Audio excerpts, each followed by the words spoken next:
ధ్యాన యోగులు మీ అందరూ కూడా నా హృదయంలో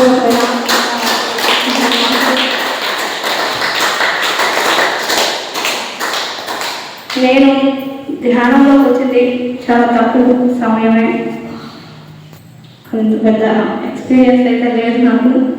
కానీ ఈ ధ్యానం ద్వారా నేనేం తెలుసుకున్నాను, నేనేం పొందాను, నేను పొందింది ఇంకెవరికైనా ఉపయోగపడుతుందా అనే చిన్న ఆలోచనతో నాకు తెలిసింది చెప్పే ప్రయత్నానికై ఇట్లా వస్తున్నాను మాస్టర్. దొరికింది కానీ అందరిలా ఎక్కువ టైం అయితే ఆయనతో లేను.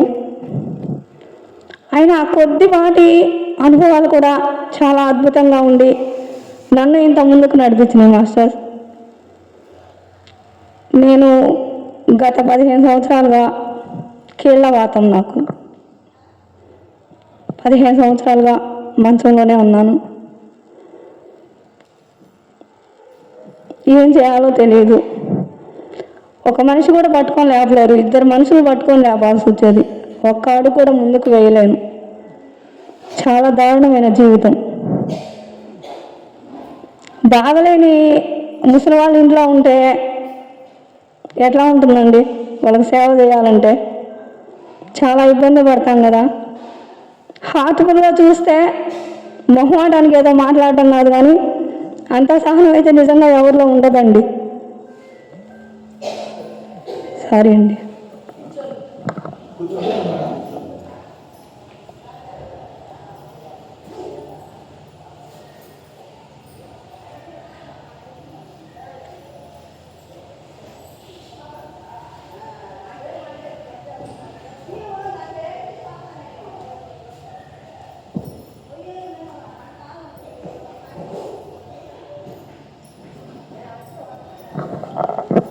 Sorry masters, thank you. అయితే అలాంటి పరిస్థితిలో ఎందుకు వచ్చిందో ఈ కర్మ తెలియదు, ఏం చేయాలో తెలియదు, దీని నుంచి ఎలా బయటకు రావాలో తెలియదు. కానీ లోపల ఒక దృఢ సంకల్పం అయితే ఉండేది మాస్టర్స్, దీని నుంచి ఎలాగైనా నేను బయటకు రావాలి. అప్పుడు నాకు ధ్యానం తెలియదు, ఏం తెలియదు. కానీ భగవంతుడు ఇచ్చిన ఒక గొప్ప గుణం అయితే ఉంది, అది చెప్పుకోకూడదు. కానీ నేను తెలిసి ఎవరికి ఏ బాధ కలుగజేయను. అంటే మన అంతరంగంలో మనకు తెలుస్తుంటుంది కదా మాస్టర్స్, మనం ఏంది, మన స్థితి ఏంది, బయటికి ప్రదర్శించుకోవాల్సిన అవసరం లేదు. ఇది కూడా నేను చెప్పకూడదు. కానీ ఎందుకు చెప్తున్నానంటే, అలాంటి వ్యక్తులు ఉంటే వాళ్ళు ధైర్యంగా ఉంటారు. ఎప్పటికైనా మనం గెలుస్తాము, మనం అనుకున్నది సాధించగలుగుతాము అని కొంచెం తెలుసుకుంటారని నేను ఇది మీ ముందు ఉంచుతున్నాను మాస్టర్స్. అయితే చాలా ప్యూర్గానే ఉండేదాన్ని, మంచిగా ఆలోచించేదాన్ని, ప్రతి ఒక్కళ్ళతోనే చాలా మంచిగా ఉండేదాన్ని. వాళ్ళు పగోళ్ళని తెలియదు, శత్రువులని తెలియదు, అందరితో స్వచ్ఛమైన భావన, స్వచ్ఛమైన ప్రేమతోనే ఉండేదాన్ని. కానీ ప్రతి ఒక్కటి మాత్రం నా జీవితంలోకి రివర్స్గా వస్తూ ఉన్నాయి. అది ఎందుకో తెలియదు నాకు. చిన్నప్పుడు ఫ్రెండ్స్ చాలా ఆత్మీయంగా, వాళ్ళు లేకపోతే నాకు చాలా బాధగా ఉండేది.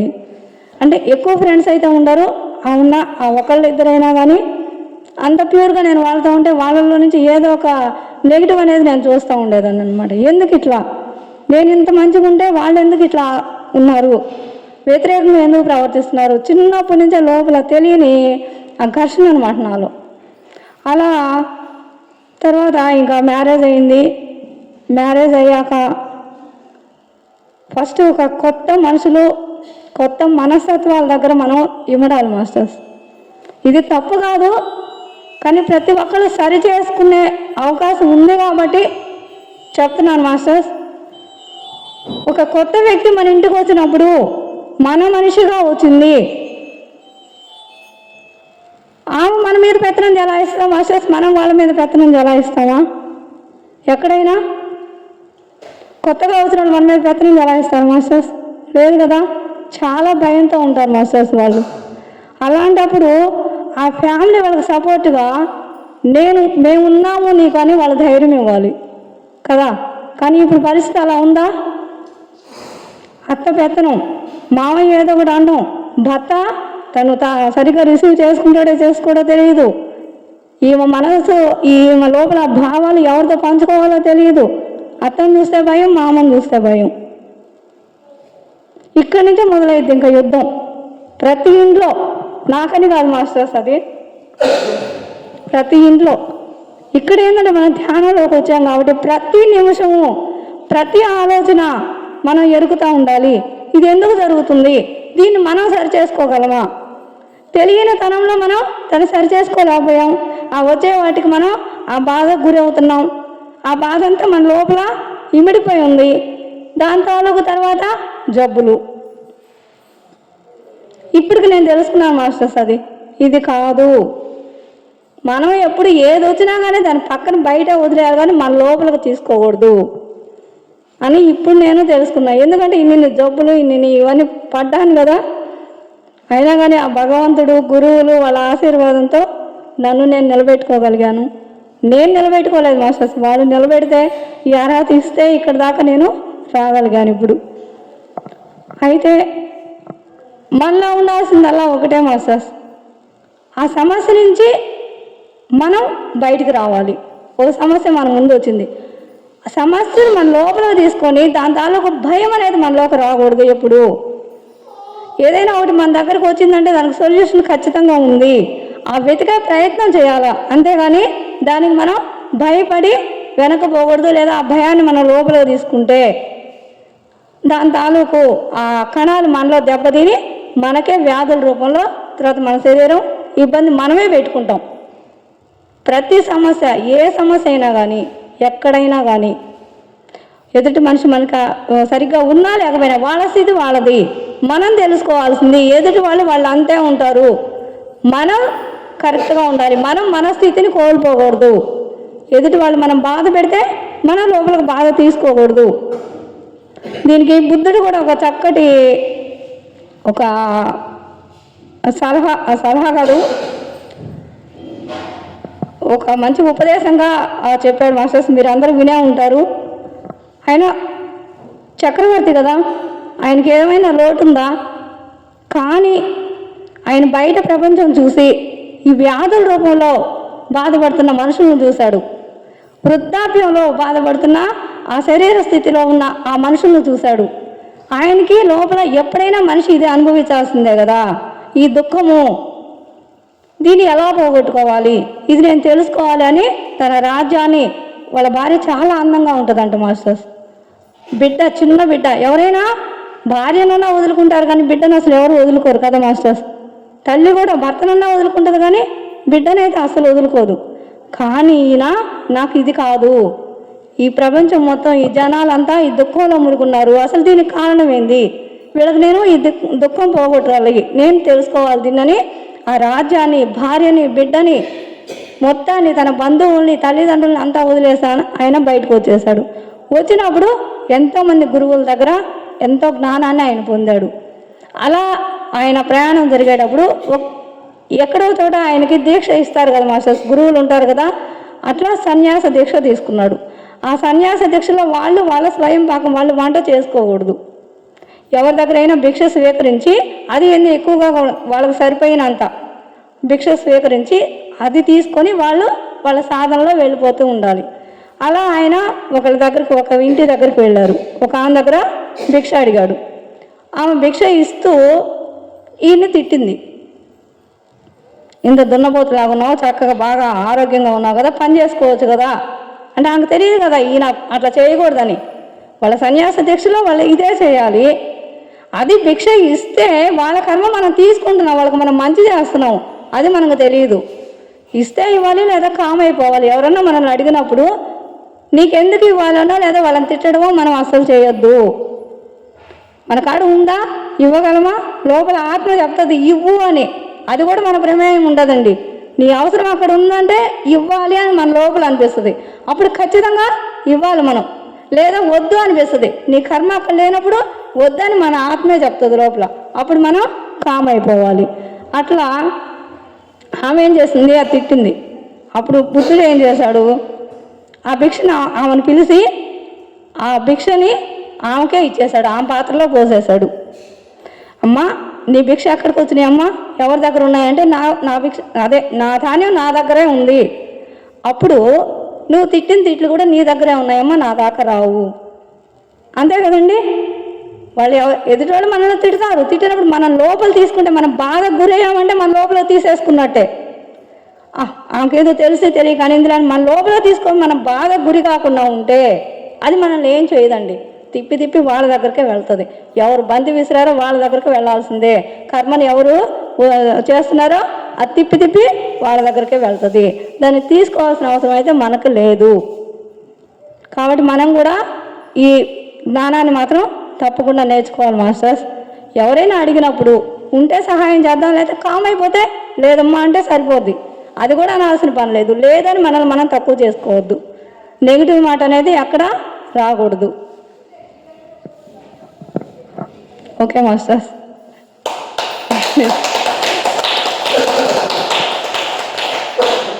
అయితే ఫస్ట్ నాకు అట్లా బాగలేకుండా అయిన సందర్భంలో మనలో ఉండాల్సిందల్లా దృఢ సంకల్పం మాస్టర్స్.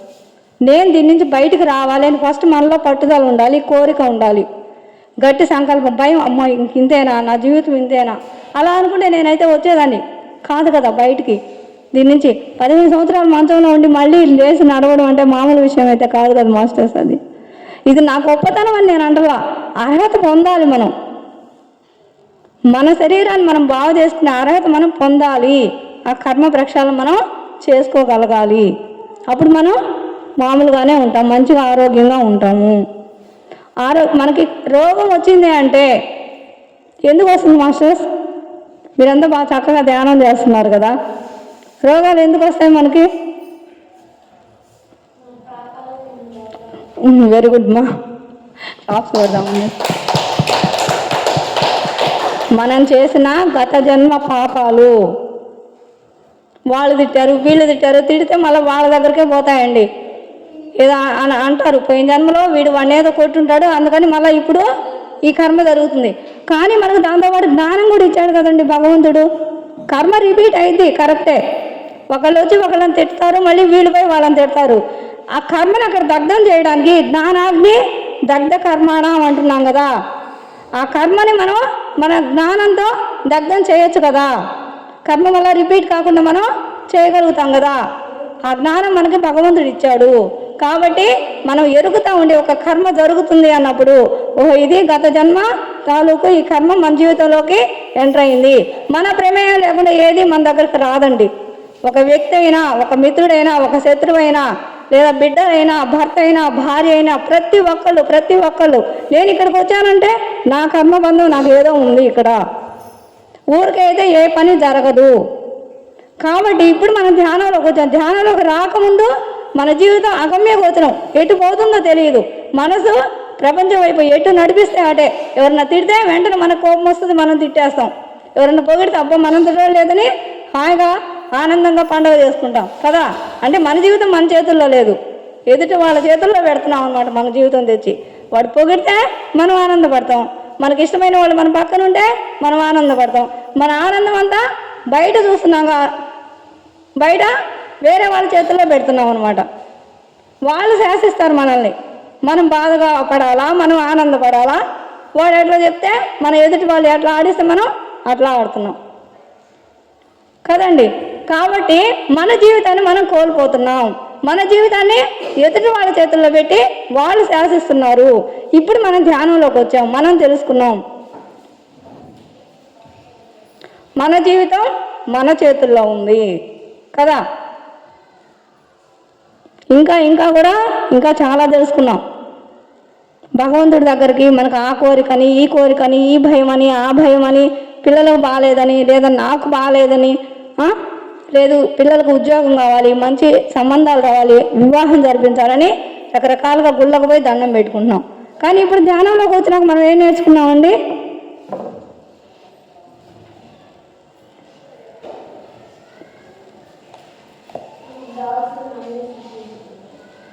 ఓకే అమ్మా, థ్యాంక్స్ అమ్మా. చాలా చక్కగా ధ్యానం చేస్తున్నారు, మంచిగా జ్ఞానం పొందారు మీరు. ఒకసారి అమ్మ క్లాస్ ఉంది.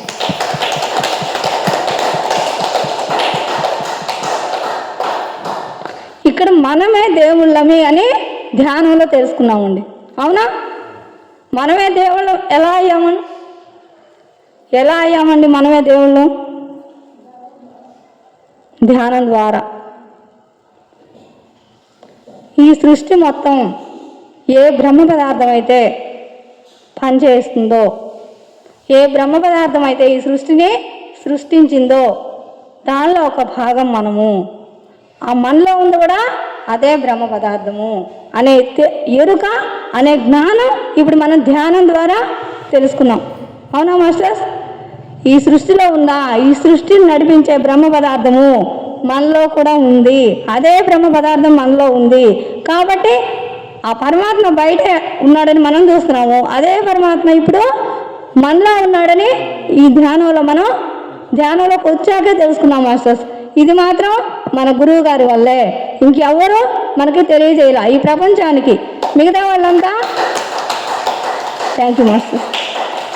మిగతా వాళ్ళంతా వాళ్ళు దాన్ని తెలుసుకున్నారు జ్ఞానం. కానీ వాళ్ళ కొద్ది మంది 5-6 శిష్యులు, వాళ్ళకు సేవ చేసే శిష్యులు హిమాలయాల్లోనో అడవుల్లోనో ఎక్కడో మారుమూల ఉన్నారు. కానీ మన గురువు గారు దాన్ని తెలుసుకున్న మరుక్షణమే ఇది అడవులకు శాశ్వతం కాదు, పరిమితం కాదు, హిమాలయాలకు పరిమితం కాదు, ప్రతి మానవుడు దీన్ని తెలుసుకోవాలి, ప్రతి మనిషి దేవుడే అనే సత్యాన్ని ఈ వీళ్ళు తెలుసుకోవాలి అని మన అజ్ఞానాన్ని పోగొట్టడానికి ఆయన జీవితం మొత్తం త్యాగం చేశాడు మాస్టర్స్. అవునా కాదా? ఆయన ఉద్యోగం చేసుకుంటూ పిల్లల్ని, తన ఫ్యామిలీని బాగా చక్కగా చూసుకునే టైంలో ఆయన ఉద్యోగాన్ని వదిలేసి నిజంగా ఎంతో బాగా చాలా అనుభవించుంటారు మాస్టర్స్. మనకైతే వినడానికి మామూలుగా ఉంటుంది, కానీ అది రియల్గా అది చూస్తే బస్ టికెట్ లేకుండా బస్సులో ప్రయాణం చేయాల్సి వస్తే ఆ మానసికంగా ఎంత బాగా. ఇంటికి పోతే పిల్లలు ఏమైనా తేవాలి, పిల్లలకి మనం ఏమైనా చేస్తుంటే పిల్లలకి ఏమైనా తీసుకుపోతాం మాస్టర్స్. కానీ వాళ్ళ దగ్గర చూస్తూ వాళ్ళకి కావాల్సినవి ఇవ్వలేక ఈ ప్రపంచం కోసం నేనేదో ఒకటి చేయాలి, నా జన్మ వృధా కాకూడదు అని ఆయన సంకల్పం చూడండి మాస్టర్స్. అందుకే ఆయన ఆ లోపల సంకల్ప శక్తి మహాశక్తిగా ఒక గురువుగా ఆయన మొదలయ్యాడు, జగద్గురువుగా ఎదిగాడండి. అవునా కదా? జగద్గురు అంటే ఎవరండి? జగద్గురు అని ఎందుకంటున్నాం మనం గురువు గారిని? అంటే మాట్లాడుతుంటే మనలో కూడా మాటలు బయటకు వస్తాయి, అంతేనండి. మీకు తెలియదని కాదు, నాకు తెలుసని కాదు.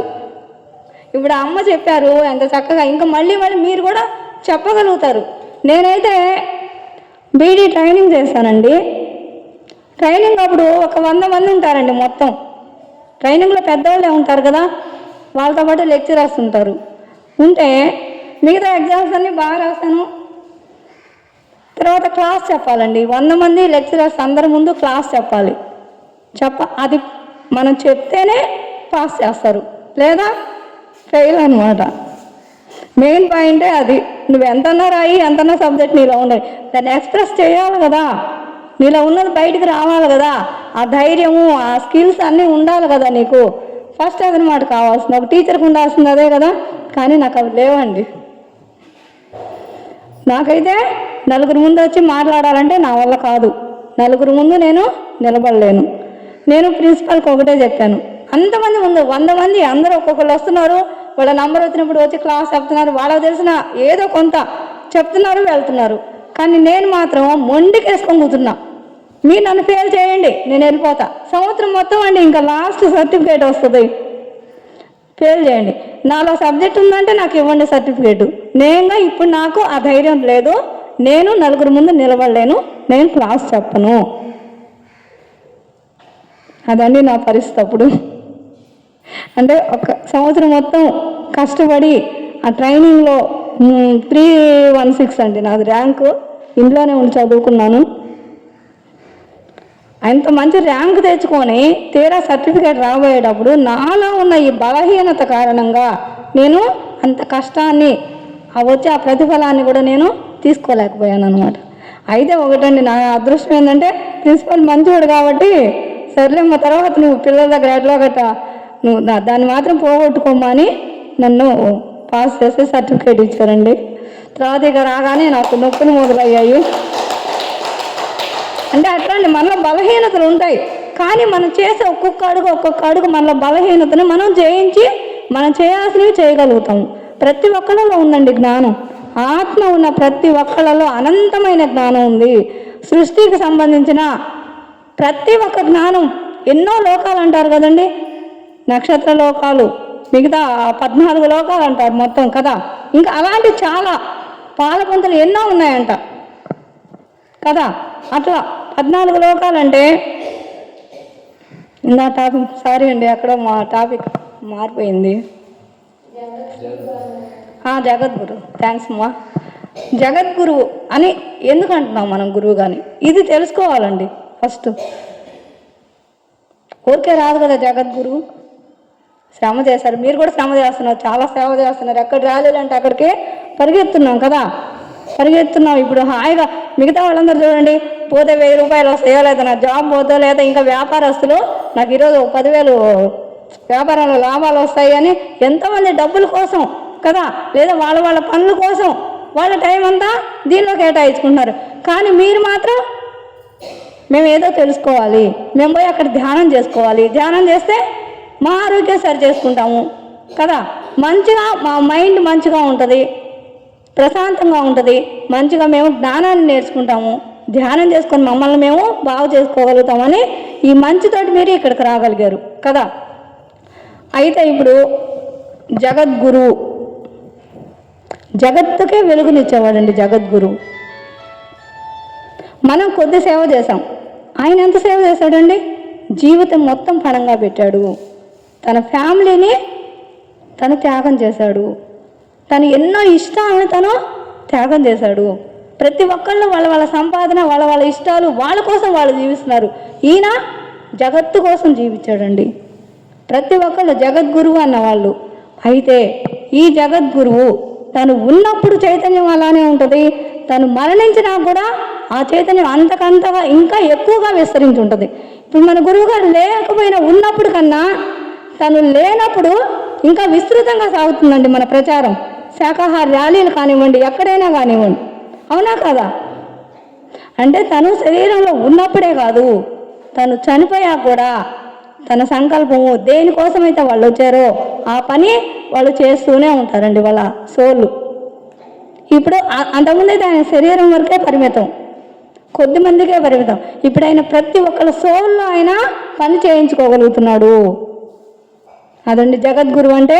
తను ఉన్నప్పుడే కాదు, తను మరణించినా కూడా తన పని తను చేస్తూనే ఉంటాడు. ఏ చేయాలో వాళ్ళని జగద్గురువులు అంటున్నామండి.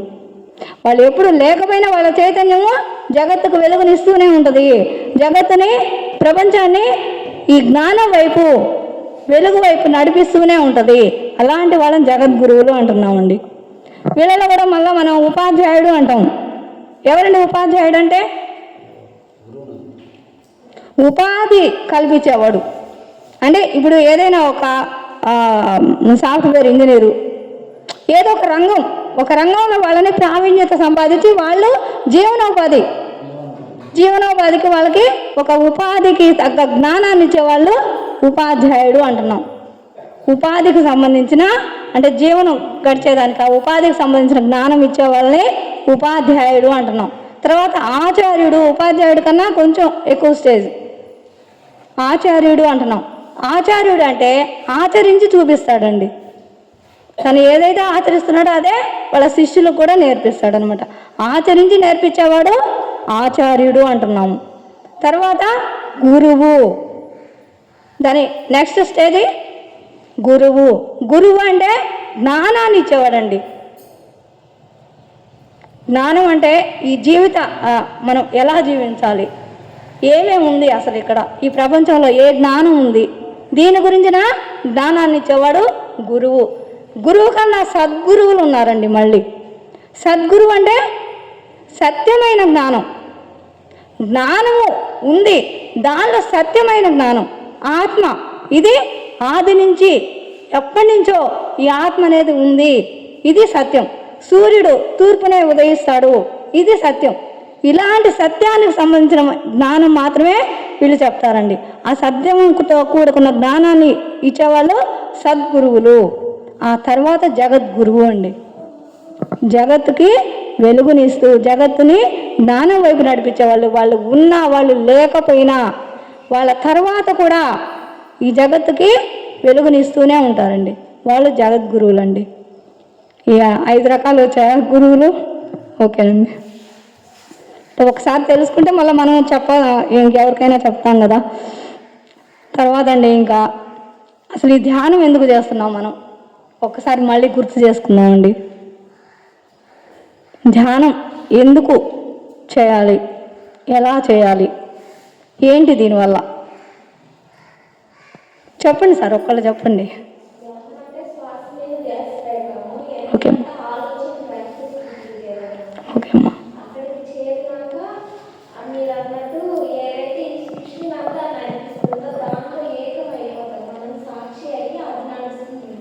ఓకే అమ్మా, చాలా థ్యాంక్స్ అమ్మా, చాలా బాగా చెప్పావమ్మా. ధ్యానం అంటే ఒకదాని మీద ధ్యాస పెట్టడం అండి. ధ్యానం అనేది క్రియ చేస్తున్నాము. ఏం చేస్తున్నాము? ధ్యాస పెడుతున్నాము. దేని మీద ధ్యాస పెట్టాలి మనం? దేనికోసం మనం ధ్యానం చేయాలి? దేని మీద ధ్యాస పెట్టాలి? మన ధ్యాస, మన దృష్టి ఏ బ్రహ్మ పదార్థం అయితే ఈ శరీరాన్ని నడిపిస్తుందో, ఈ మనసుని నడిపిస్తుందో, ఈ బుద్ధిని ప్రేరేపిస్తుందో, ఈ శరీరానికి కావాల్సినంత శక్తిని ఏదైతే ఇస్తుందో దాని మీద ధ్యాస పెట్టాలండి. అది ధ్యానం చేస్తున్నాం. దేన్ని ధ్యానం చేస్తున్నామండి? ఇప్పుడు మన ఆత్మను ధ్యానం చేస్తున్నాము. ఆత్మనే చూస్తున్నాం తదేకంగా.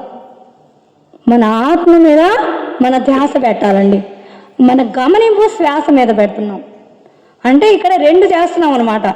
ఒకటి లోపలున్న ఆత్మ మీద మన దృష్టిని నిలుపుతున్నాము. ఇంకొకటి మనసుతో చేసేది. ఈ మనసు దృష్టి నిలిపినా కానీ మనసు ఎటో పోతూ ఉంటుంది, ఏదో ఆలోచిస్తూ ఉంటుంది కదా. మనం ఏదో చదువుతుంటామండి, కానీ మైండ్ ఎక్కడో పోతుంది. నోరు పని నోరు చేస్తూనే ఉంటుంది, మళ్ళీ బయట ఆలోచనలు వస్తూనే ఉంటాయి. ఇది మీకు అనుభవంలోకి వచ్చిందా లేదండి? కదా, 2 పనులు జరుగుతూ ఉంటాయి మనలో. ఇది ఎలా సాధ్యము? ఎలా సాధ్యం అండి? ఇది ఒకే పని కదా జరగాలి, 2 జరగవు కదా. అంటే అది సాధ్యం కాదు కదా. కానీ ఇక్కడ మనం గమనించాలండి, లోపల గమనిస్తున్నది ఆత్మ, ఆలోచన చేస్తున్నది మనసు. ఈ 2 విడివిడా కాదండి? అవునా కాదా? అవునా? ఓకేనండి. విడివిడి ఎట్లా అయినాయి, 2 ఒకటి ఎట్లా అయినాయి చూద్దాం. ఆత్మ ఇప్పుడు ఒక సముద్రం ఉంది. సముద్రం మొత్తం నీళ్ళే కదండి ఉండేది కదా. అదే నీళ్ళు అలలాగా బయటకు వస్తాయండి. కొన్ని నీళ్ళు ఆ హద్దు దాటి ఆ సముద్రం నీళ్ళు బయటకు అలలాగా వస్తాయి. దీన్ని మనం సముద్రం అంటున్నామా? బయటకు వచ్చిన నీళ్ళని అలా అంటున్నాం కదా కదా. కానీ ఈ బయటకు వచ్చిన నీళ్ళు ఇంత ఎత్తున ఎగిసి పడతాయండి. లోపల అంత పెద్ద సముద్రం నిండా ఉండే నీళ్ళు ఏమో కాముగా ఉంటాయి. ఈ బయటకు వచ్చిన ఈ కొద్ది నీళ్ళు మాత్రం ఇంత ఎత్తున అలా ఎంత పెద్ద పెద్ద ఎత్తుగా లేస్తుంది కదండి, ఎగిసి పడతా ఉంటుందండి ఆ బయటకు వచ్చిన కొద్ది నీళ్ళు. అదేనండి మనం ఆత్మ మనసు అంటే. ఆ లోపల ఉన్న సముద్రం అది మొత్తం ఎనర్జీ అనమాట. ఆత్మ అంటే ఎనర్జీ, కాన్షియస్నెస్, చైతన్యం. ఆ చైతన్యము మనసుగా ఇట్లా బయటకు అలా ఇట్లా నీళ్ళు బయటకు వస్తున్నాయో అదే చైతన్యం ఇట్లా బయటకు వస్తుంది అనమాట మనసుగా. అర్థమైందండి? మనసు అంటే ఏంది, ఆత్మ అంటే ఏంది? ఆ స్థిమితంగా ఉండే ఎనర్జీ ఆత్మ. ఆ ఎనర్జీ కదిలి వచ్చినప్పుడు, తన పనుల కోసం వచ్చినప్పుడు, అదే ఎనర్జీ బయటకు వచ్చినప్పుడు అలా అవుతుంది. ఇది మనసు అవుతుంది అనమాట ఇక్కడ. అదండి 2 దాందే. అదే ఎనర్జీ ఆ సోల్ నుంచి వచ్చేది మనసు. అది ఎందుకు రావాలి? అది కామ్గా ఉండొచ్చు కదా, ఎందుకు రావాలి అంటే తెచ్చుకుందాం మనము. ఆ ఎనర్జీ మొత్తం సోల్ అనేది ఇక్కడ ఉంటుందండి. భ్రూమధ్యం అంటాం కదా, 2 కనుబొమ్మల మధ్య భ్రూమధ్యం. ఇది ఆత్మస్థానం అండి. అందుకే ఇక్కడ మనం దృష్టి నిలపాలి అంటాం. మన దృష్టి చూపు ఇక్కడ నిలపాలి, గమనింపు శ్వాస మీద ఉండాలి. ఈ మనసు ఈ శ్వాస మీద మళ్ళించాలి. మన దృష్టి మాత్రం ఆత్మతో ఏకమై ఉండాలి. అదండి ధ్యానం. ఈ క్రియని జరిగే క్రియని ధ్యానం అంటాము. ఇప్పుడు మన ధ్యాస దేని మీద పెట్టాలి? అసలు మన ధ్యానం ఎందుకోసం చేయాలి? ఏదైతే ఈ శరీరాన్ని నడిపిస్తుందో, ఏదైతే బ్రహ్మ పదార్థం దేవుడు అంటున్నామో దాన్ని తెలుసుకోవడం కోసం మనం ధ్యానం చేయాలండి. ఈ ధ్యానం చేసే భాగంలో మనం ఏంది, ఫస్ట్ ఏదో ఒక మనకు గిఫ్ట్ ఉంటే, పిల్లోడికి ఒక చాక్లెట్ ఉంటే బడికి పోతాడండి. అబ్బా నాకు బల్ల చాక్లెట్ ఇస్తాడు, పోయి వాడు ఏం నేర్చుకుంటాడు అక్కడ? వాళ్ళ కాడి నుంచి ఇంకా ఎంతో జ్ఞానం వాడు నేర్చుకుంటాడు కదా. అట్లా మనం ఈ ధ్యానంలోకి ఎందుకు వస్తున్నాము? ఏదో నాకు ఆరోగ్యం బాగాలేదు, బాగా అయిద్దంట ధ్యానం చేస్తే కదా. లేదు ఏదైనా సంపద, మనకి ఇంట్లో కొంచెం సమస్యలు ఉన్నాయి, ధ్యానం చేస్తే సమస్యలు పోతాయంట. లేదు నాకు చాలా టెన్షన్గా ఉంది, ఊరికే కోపం వస్తుంది, ఏంటంటే ఊరికే బాధగా ఉంది లోపల, ధ్యానం చేస్తే ఇవన్నీ సరిచేయబడతాయంట. భయం ఉండదంట, కోపం రాదంట, చాలా ప్రశాంతత దొరుకుద్దంట, మైండ్ బాగా పీస్ఫుల్గా ఉంటుందంట. ఇందుకోసం ధ్యానం కావాలి. ఇవన్నీ ఏంటి, పిల్లాడు చాక్లెట్ ఇచ్చినట్టు అనమాట ఇది. కానీ అసలు ఏంటి, ఆ బళ్ళం పోతే మనం ఏం నేర్చుకుంటాం? ఇక మన జీవితానికి సంబంధించిన జ్ఞానం అక్కడ మొదలయ్యిద్ది అనమాట. ఇక్కడ కూడా మనం ఇవన్నీ కావాలి అని వస్తాము, కానీ మనలో అన్నీ పోగొట్టుకుంటాం అనమాట. ఏం పోగొట్టుకుంటామండి? మన అనారోగ్యాలు పోతాయి, పోగొట్టుకుంటాం. మనలో ఈ సరికాని నెగిటివ్ ఎనర్జీస్ అన్నీ ఉంటాయి, అవన్నీ పోగొట్టుకుంటాం. కోపము, భయము, ఇంకా దానికి తోడు చాలా ఉంటాయండి. మొత్తం అరిసెంటు వ్యర్థాలు అంటారు కదా, ఏముంటాయండి? వెరీ గుడ్ మా. ఈ శత్రువులండి, ఇవి మనసుకు సంబంధించినవి. ఇవి కామము, క్రోధము, లోభము, మోహము, మదము, మాత్సర్యము, ఈ 6 మనసుకు సంబంధించినవి. ఇవి మన జ్ఞానాన్ని కప్పేసి మనకు ఆ జ్ఞానాన్ని అందనివ్వకుండా, ఈ సోల్లో ఉండేది మొత్తం, ఈ ఆత్మలో ఉండేది మొత్తం జ్ఞానం అండి. ఈ సృష్టికి మొత్తం అన్ని లోకాల జ్ఞానం, నక్షత్ర మండలాలకు సంబంధించిన జ్ఞానం, సూర్యుడిలో ఉన్న జ్ఞానం, మొత్తం గ్రహాలలో ఉన్న జ్ఞానం, భూమండలం మొత్తంలో ఉన్న జ్ఞానం, ప్రతి జీవిలో, ప్రతి మొక్కలో, ప్రతి పక్షిలో, ప్రతి జంతువులో, ఇంకా ఎన్నో 14 లోకాల జ్ఞానం మొత్తం ఈ ఆత్మలో ఉంది. మనం ఎరుకతో గమనిస్తే ఈ మనోస్థితిని శాంతపరిచి, ఈ మనసుని ఆత్మతో లయం చేసి, అదే అంటాం కదండి ధ్యానంలో, మన మనసుని శూన్యం చేయాలి. ఆ శూన్యం చేసినప్పుడు ఆ జ్ఞానధార అనేది మనలో ఆ ప్రవాహం జరుగుతూ ఉంటుందండి. ఎన్నెన్నో విషయాలు మన లోపల తెలుస్తూ ఉంటాయి మనకు మొత్తం. బయట ఎక్కడే ఎవరు చెప్పమలేదండి. గురువు గారు చెప్పారు కదా, మన శ్వాసే మన గురువు. మన శ్వాసే, చెప్పండి. ఇంకా ఏం చెప్పారు? మన శ్వాసే మన గురువు, దేహమే దేవాలయం, ఆత్మే పరబ్రహ్మం, మనలో ఉన్న ఆత్మే ఈ పరమాత్మ, ఈ దేహమే దేవాలయం. 7 చక్రాలతో 7 చక్రాల ఎనర్జీతో ఉన్న ఈ దేహం అండి, ఇదే దేవాలయము. ఇప్పుడు చూడండి, మనం అనుకుంటాము పిరమిడ్లకి కొంచెం తక్కువ జనాలు వస్తున్నారండి, అవునా? అంటే ఇది తక్కువ చేసి కాదు, దీనిలో ఉన్న జ్ఞానం అనేది తెలుసుకోవడానికి. అదే ఒక గుడి అండి, ఎంతమంది మనం ఏమైనా పిలుస్తున్నామండి ధ్యానానికి రమ్మని, ఇంటింటికి పోయి పాంప్లెట్లు ఇచ్చి, అమ్మ ధ్యానం రండమ్మా మీరు, మీ ఆరోగ్యాలు బాగాతే. కానీ గుడికి ఎవరన్నా వచ్చి పిలుస్తున్నారా? మరి ఎందుకు పోతున్నారు అక్కడ?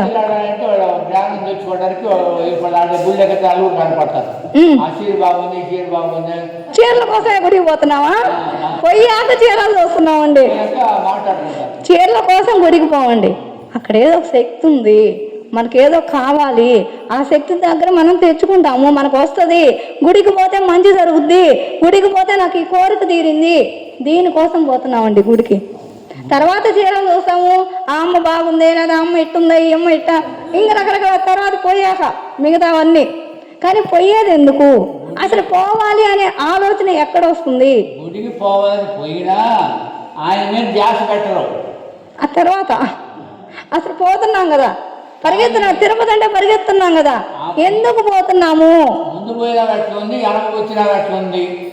ఆ తర్వాత ఇస్తున్నాను, కొబ్బరికాయ యావది నాకు ఇస్తాడా? అయితే అండి, ఇక్కడ ఎందుకు గుడికి పోతున్నాము అంటే అది ఆకర్షణ అండి. మన లోపల ఆలోచన వస్తుంది కదా, గుడికి పోవాలి ఆలోచన వస్తుంది కదా, మనకి ఏదో సమస్య ఉంది, లేదా ఇంక సమస్య లేకపోయినా కానీ గుడికి పోతారండి. సమస్య లేకపోయినంటే అవతల పోయిందంటే ఎందుకు పోలేదు అవతరాల కోసం కాదండి, నీ ఆత్మ నీకు అది పోవాలనిపిస్తుంది. అనిపిస్తుంది. ఎదుటి వాళ్ళ కోసం మనం ఏం చెయ్యము, ఏమన్నా చేస్తామండి ఎదుటి వాళ్ళ కోసం. ఎదుటి వాళ్ళ కోసం పాలు అవతల పిచ్చేసారని నేను ఎందుకు దాని ఇంట్లో పోటీ చేసి వచ్చి పిచ్చి తెప్పించింది. సరే ఫస్ట్ ఏంటంటే మన కోసమే మనం చేస్తామండి. ఏ పని చేసినా ఎదుటి వాళ్ళ కోసం ఎప్పుడూ చేయము. మనం ఎంత ధ్యానంలో ఎదిగినా ఇంకేం చేసినా కానీ ఎదుటి వాళ్ళ కోసం మనం జీవించము, మన కోసమే మనం జీవిస్తాము. ఆ గుడికి పోవాలి అని లోపల అక్కడ వైబ్రేషన్ అండి, అది ఆ ఎనర్జీ అక్కడ అంత ఉంటుందన్నమాట. ఒక కాళహస్తి కానివ్వండి, లేదా తిరుపతి కానివ్వండి, లేదా అరుణాచలం కానివ్వండి, ఎక్కడైనా కానీ ఎందుకు వస్తుందంటే ఆ గుడి సప్త చక్రాల ఎనర్జీతో నిర్మించబడి ఉంది. ఆ ఎనర్జీ, ఆ పవర్ అక్కడ మనల్ని లాగుతూ ఉంటుంది అనమాట. అక్కడ ఉన్నది ఎక్కువ ఆ పరమాత్మ సోల్కి సంబంధించిన ఎనర్జీ కదండి. ఇక్కడ మన ఆత్మ అటు లాగుతూ ఉంటుంది. మనం పోవాలి, శ్రీశైలం పోవాలా, అక్కడ నీకు ఏమైనా జరగబో తర్వాత సంగతి, కానీ పోవాలనిపిస్తుందా లేదా మనకి, అది ఎందుకు, అది గమనించాలండి. దానికి అక్కడ అక్కడ పోయి ఆ ఎనర్జీతో ఏకం కావాలని ఈ ఆత్మకు తెలుసండి ఎక్కడ ఎనర్జీ ఉంది, ఎక్కడ పోవాలి. అడవులకు పోతామండి, ఎంత హాయిగా ఉంటుందండి కదా. గురువు గారితో చాలామంది ట్రెక్కింగ్లకు కూడా పోయి ఉన్నారంట. అక్కడ ఎందుకు మనకు హాయి అనిపిస్తుంది, మరి మిగతా చెట్లన్నీ మన ముందు కూడా ఉన్నాయి కదా, ఎందుకు అనిపిస్తుంది, ఇక్కడ ఎందుకు లేదు. ఇక్కడ కూడా చెట్లను చూస్తే ఉంటుంది, కానీ అంత ఫీలింగ్ అయితే రాదు మనకి. భైరవకోన పోతాము, సిద్ధేశ్వరం పోతాము, లేదా శ్రీశైలం అడవులు అవన్నీ చూస్తాము, చాలా ఆనందాన్ని ఫీల్ అవుతామండి. ఎందుకు వస్తుంది అంత ఆనందం అంటే అక్కడ హై ఎనర్జీ ఉంటుంది, అక్కడ ప్రాణశక్తి ఎక్కువ ఉంటుంది అడవుల్లో. ఆ అడవిలో చెట్లు చూడండి, మనం ఎంత నీళ్లు పోసినా ఈ చెట్టు ఇంతే పెరిగితే అవి మామూలుగా ఎంత పెద్ద పెద్ద చెట్లు ఉంటాయండి అడవుల్లో. అంటే అక్కడ ఎనర్జీ అంత ఎక్కువ ఉంటుంది, ఆ ప్రాణశక్తి అంత ఎక్కువ ఉంటుంది అక్కడ. ప్రకృతి మాత ఒడిలో, అందుకని బాగా ఎక్కువ ఎనర్జీ ఉంటుంది కాబట్టి మనం అటు అట్రాక్ట్ అవుతాము.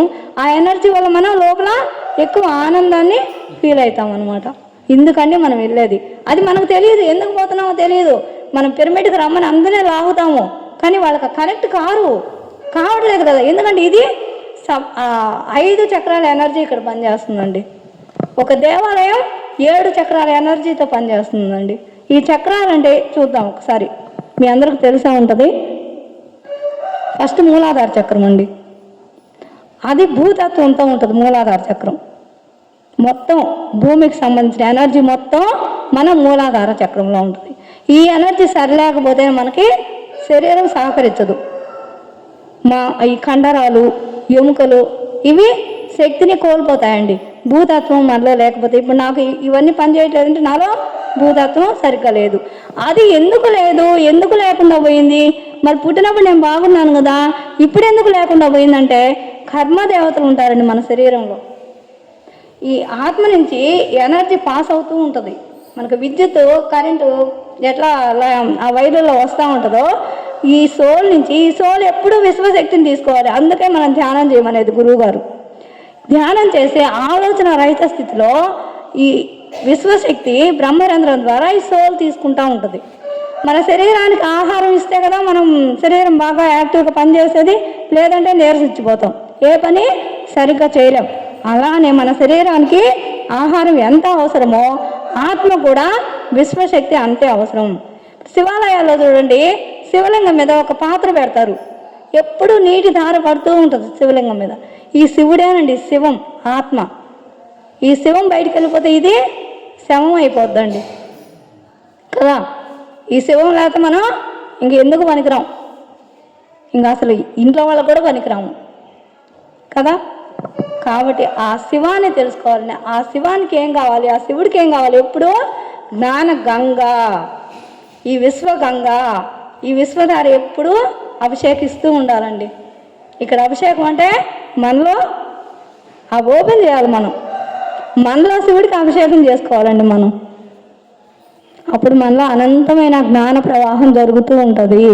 ఈ ఆత్మ నుంచి శక్తి విడుదలై మన నాడులకి, ఈ శక్తి అంటే ఏంటంటే ఆ విద్యుత్ తరంగాలు మన నాడులన్నీ శుద్ధి అవుతూ ఉంటాయి. కానీ ఇప్పుడు మనం ఎందుకు రోగం వస్తుంది అంటే, ఇక్కడ ఈ మూలాధార చక్రంలో, ఆ మూలాధార చక్రం అంటే అదొక ఎనర్జీ పాయింట్ అండి. చక్రం అంటే అదే చక్రం లాగా ఉంటుందని కాదు, ఎనర్జీ పాయింట్ అన్నమాట అది. అంటే దానికి అనుసంధానమై ఎన్నో నాడులు ఉంటాయి. ఆ కింద మూలాధార చక్రం అంటే వెన్నుపూస కింద ఉంటుందండి. ఆ మూలాధార చక్రంలోనే తండ్రితో అమ్మ ఎంతో సంతోషంగా ఉంటుందండి. అంతే కదండి, భార్యాభర్తలు ఇద్దరూ ఒకే చోటు ఉంటే చాలా ఆనందంగా ఉంటారు. ఆ భర్త నుంచి భార్య వేరుగా ఉంటే పుట్టింటికి పోవాల్సి వస్తే ఎంత బాధ ఫీల్ అయ్యిద్దండి, అవునా కదా? అయితే మన అమ్మ, మనలో ఉన్న మన శరీరానికి తల్లిదండ్రులు ఎలా ఉన్నారో ఈ ఆత్మకు తల్లిదండ్రులు కూడా ఉన్నారండి. ఎవరండి వాళ్ళు?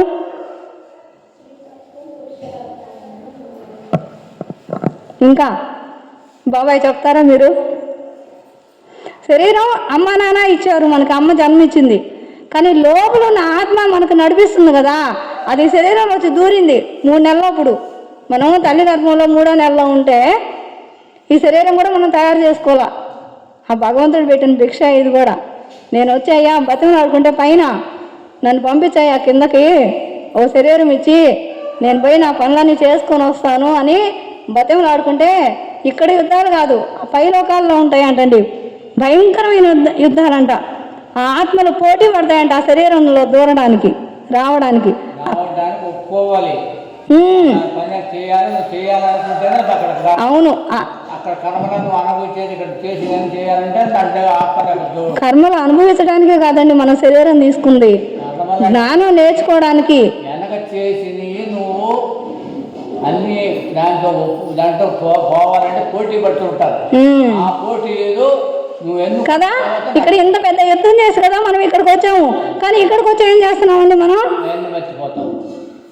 ఎందుకు పుట్టామో తెలియదు, ఏం చేయాలో తెలియదు.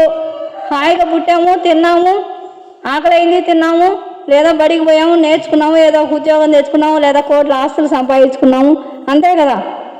లేదా మంచి బిల్డింగ్ కట్టుకున్నాము, మంచి కారు కొనుక్కున్నాము, సమాజంలో గౌరవంగా ఉన్నాము, లేదా మంచి హోదా సంపాదించుకున్నాము, ఇంతే కదా. 10 మందిలో గౌరవం, విలువ, పేరు, ప్రతిష్ట. పుడతా ఏమన్నా తెచ్చామండి వీటిని మనం? పుడతా ఏం చేస్తున్నామండి మనం? ఏమన్నా తెస్తున్నామా? పుడతా ఏం తీసుకురావట్లేదా? మన శరీరం తెచ్చుకున్నాం కదండి. మనతో పాటు వచ్చేవి ఉన్నాయండి, మనం తీసుకుపోయేవి ఉన్నాయండి. శరీరంతో పాటు ఒట్టి చేతులతో వస్తున్నాము. ఈ మధ్యలో ఈ జీవిత ప్రయాణంలో అనుభవాలు పొందుతున్నాం. పోయేటప్పుడు శరీరం కూడా ఇక్కడే వదిలేసి వెళ్ళిపోతున్నాం. కానీ ఆత్మతో వచ్చేటప్పుడు గత జన్మ పాప కర్మలు ఉన్నాయి కదా, ఏమిటి పాప పుణ్యాలు కర్మలు, గత జన్మ కర్మలు, గత జన్మ తాలూకు ఉన్న జ్ఞానము మొత్తం ఈ జన్మకు నీ సోల్తో వస్తుందండి. పోయేటప్పుడు మళ్ళీ ఇక్కడ ఏ కర్మలు ఉన్నాయో, ఏం పోగొట్టుకున్నావో, లేదా మళ్ళీ ఏమైనా పోగు చేసుకున్నావా, ఇవన్నీ కూడా మళ్ళీ ఈ ఆత్మలో ఉంటాయి. చిత్రగుప్తుడు చిట్టా రాస్తాడంటారు కదండి. ఎక్కడుంటాడండి చిత్రగుప్తుడు? ఎక్కడ? యమలోకంలో ఉన్నాడు.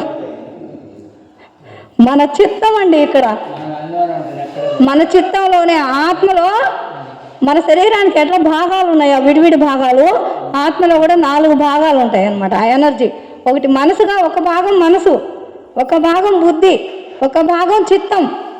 అంటే చూసినవన్నీ దాంట్లో స్టోర్ చేసుకుంటాం, విన్నవన్నీ స్టోర్ చేసుకుంటాం.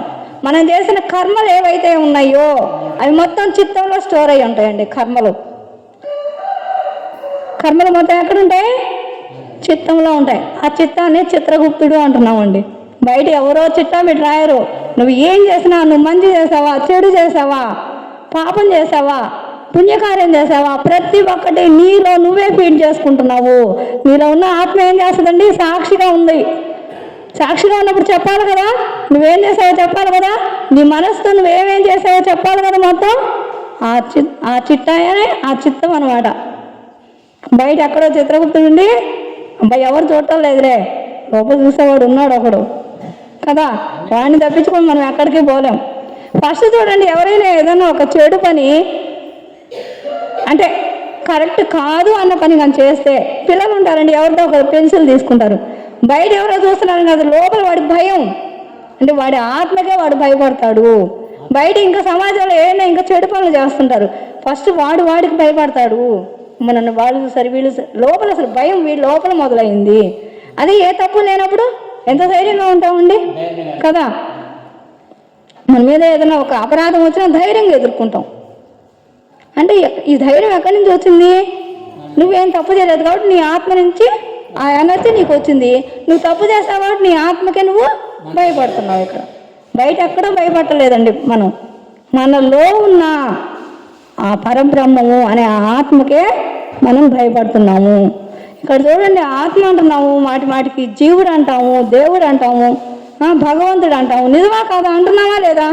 కానీ ఈ తేడా ఏంటి? ఎందుకు అంటున్నామండి ఇట్లా? జీవుడు అంటారు, ఉంటేనే కదా ఏదైనా. ఇప్పుడు అక్కడ పొగ వస్తుందంటే వెనక నిప్పు ఉంటేనే కదా వచ్చేది పొగ. ఎందుకు వస్తుంది? ఎందుకు అంటున్నాము? జీవుడు అంటున్నాము, దేవుళ్ళు అంటున్నాము, భగవంతుడు అంటున్నాము. భగవంతుడు అంటున్నామండి. ఎక్కడన్నా భగవంతుడు అంటున్నామా? భగవంతుడు అనే కదా అంటున్నాము, భగవంతుడు అనం కదా ఎప్పుడు. దేవుడు అంటాము, దేవుళ్ళు అంటాము కదా. అది బహువచనంలో వాడతాం. అంటే దేవుళ్ళు ఎక్కువ మంది ఉన్నారు, భగవంతుడైతే ఒక్కడే ఉన్నాడు. ఎందుకు అట్లా? మళ్ళీ ఈ జీవుడు ఎవరు మధ్యలో? ఎవరు వీళ్ళంతా? వీళ్ళందరూ ఎక్కడ ఉన్నారు? ఇందా చెప్పాం కదండి, సముద్రం నుంచి అలా బయటకు వస్తుంది, దాన్ని అలా అంటున్నామని, నీళ్లు బయటకు వస్తే అలా అంటున్నామని. అట్లా ఈ ఆత్మ పరమాత్మ నుంచి, ఆ పూర్ణాత్మ నుంచి, పరమాత్మ నుంచి ఒక సోల్ వచ్చిందంటే అది పూర్ణంగా ఎదిగి మళ్ళీ ఇంకొక అంశాత్మను తయారు చేస్తుందండి. ఇప్పుడు ఒక చెట్టు ఉందండి, చెట్టుకి కొన్ని కాయలు కాస్తాయి, బాగా పచ్చికాయను కోస్తే అది మళ్ళీ మొక్కగా మనం మొలిపించగలమండి? ఆ చెట్టు నుండి ఆ పండు బాగా పండి ఆ శక్తి మొత్తం తీసుకున్నాక, చెట్టు నుంచి అది మొత్తం శక్తి అంతా నిండినాక తీసుకున్నాక ఓ మామిడి పండు ఉందండి, పూర్తిగా బాగా తీయగా తయారైద్ది కదా. అంటే బాగా శక్తి అంతా దానిలోకి వచ్చేసింది, చెట్టున ఉన్న శక్తి అంతా పండులోకి వచ్చేసింది. వచ్చినప్పుడు ఈ పండు ఏం చేస్తుంది? ఇంకా ఆ శక్తి మొత్తం వచ్చేసింది కదా, తనంతట తనగా విడిపోద్ది, చెట్టు నుంచి భూమి మీద పడిపోద్ది. పడిపోయినప్పుడు ఆ గాలికి మట్టి కమ్ముకుంటుంది కదా, భూమిలోకి పోద్ది. తర్వాత వాన పడినప్పుడు లేదా ఎవరైనా నీళ్లు పోసినప్పుడు ఆ నీళ్లు తీసుకొని, ఈ సూర్యరశ్మి తీసుకొని, పంచభూతాలు నీళ్లు, భూమి, వాయువు, సూర్యుడు అంటే అగ్ని, ఈ మొత్తంతో ఈ పంచభూతాలతో ఏకమై ఆ విత్తనంలో నుంచి చిన్న మొలక వస్తుందండి కదా. దీనిలో ఎవరి ప్రమేయం ఏమన్నా ఉందా? ఏం లేదు కదా. చెట్టును పండు వచ్చింది, సృష్టి ధర్మం రావాలి, చెట్టు అని కావాలని కాపించుకుంటుందండి? కాదు కదా. చెట్టున పండు వస్తుంది, తయారైంది, ఆ పండు పూర్తి శక్తి పొందినాక విడిపడుతుంది. విడిపడిన పండు పూర్తి శక్తి పుంజుకొని అది భూమిలోకి వచ్చాక తను మళ్ళీ మొక్కగా అవుతుంది. మొక్కగా అయ్యి అదే మొక్క మానవుతుంది, పూలు, కాయలు. ఇదే కాయ మళ్ళీ 100 కాయలను తయారు చేస్తుందండి. అవునా? అవునా కాదా? అలానే సృష్టి క్రమం అనేది అలా జరుగుతుందండి. ఈ విడిపోయిన చెట్టు నుంచి విడిపోయిన ఈ పండు ఎలా అయితే పూర్తి శక్తి తీసుకొని తనంతట తనగా పడుతుంది, ఎవరు దాన్ని రాల్చరు. మనం కోస్తాము, కొయ్యని పండ్లు కొన్ని పడతాయా లేదా? పడిన పండ్లు అవి మొలుస్తున్నాయా లేదా? మొక్కలుగా అడవుల్లో ఉంటే వాటంతటి అవే బతుకుతున్నాయి కదా. మనమైతే పోయి అడవిలో మొక్కలేసి తయారు చేయట్లేదు కదా. అట్లా అంటే సృష్టి క్రమం అలా ఉంటుంది. అలానే ఇప్పుడు మనం మనుషులు తీసుకుందామండి, మనిషి కానీ, జంతువు కానీ, పక్షి కానీ, చెట్టు కానీ, ఏదైనా కానీ తండ్రి నుంచి మనం పుట్టేటప్పుడు ఒక చిన్న కణంగా తండ్రి నుంచి మొదలైద్దండి మన జీవితం. తండ్రి నుంచి, తల్లి కాదండి ఫస్ట్, కానీ తల్లి రూపం ఇస్తుంది. ఒక కణం తండ్రి నుంచి వస్తే ఎన్నో కణాల సముదాయం తల్లిలో ఏర్పడతాయి అన్నమాట. ఆ తల్లి బిడ్డను తయారు చేసే శక్తి తనలో ఉంది. తల్లి ఏమైనా కావాలి నా బిడ్డ తెల్లగా పుట్టాలని పుట్టిస్తుందండి? నా బిడ్డ ఇంత అందంగా ఉండాలని తయారు చేస్తుందా?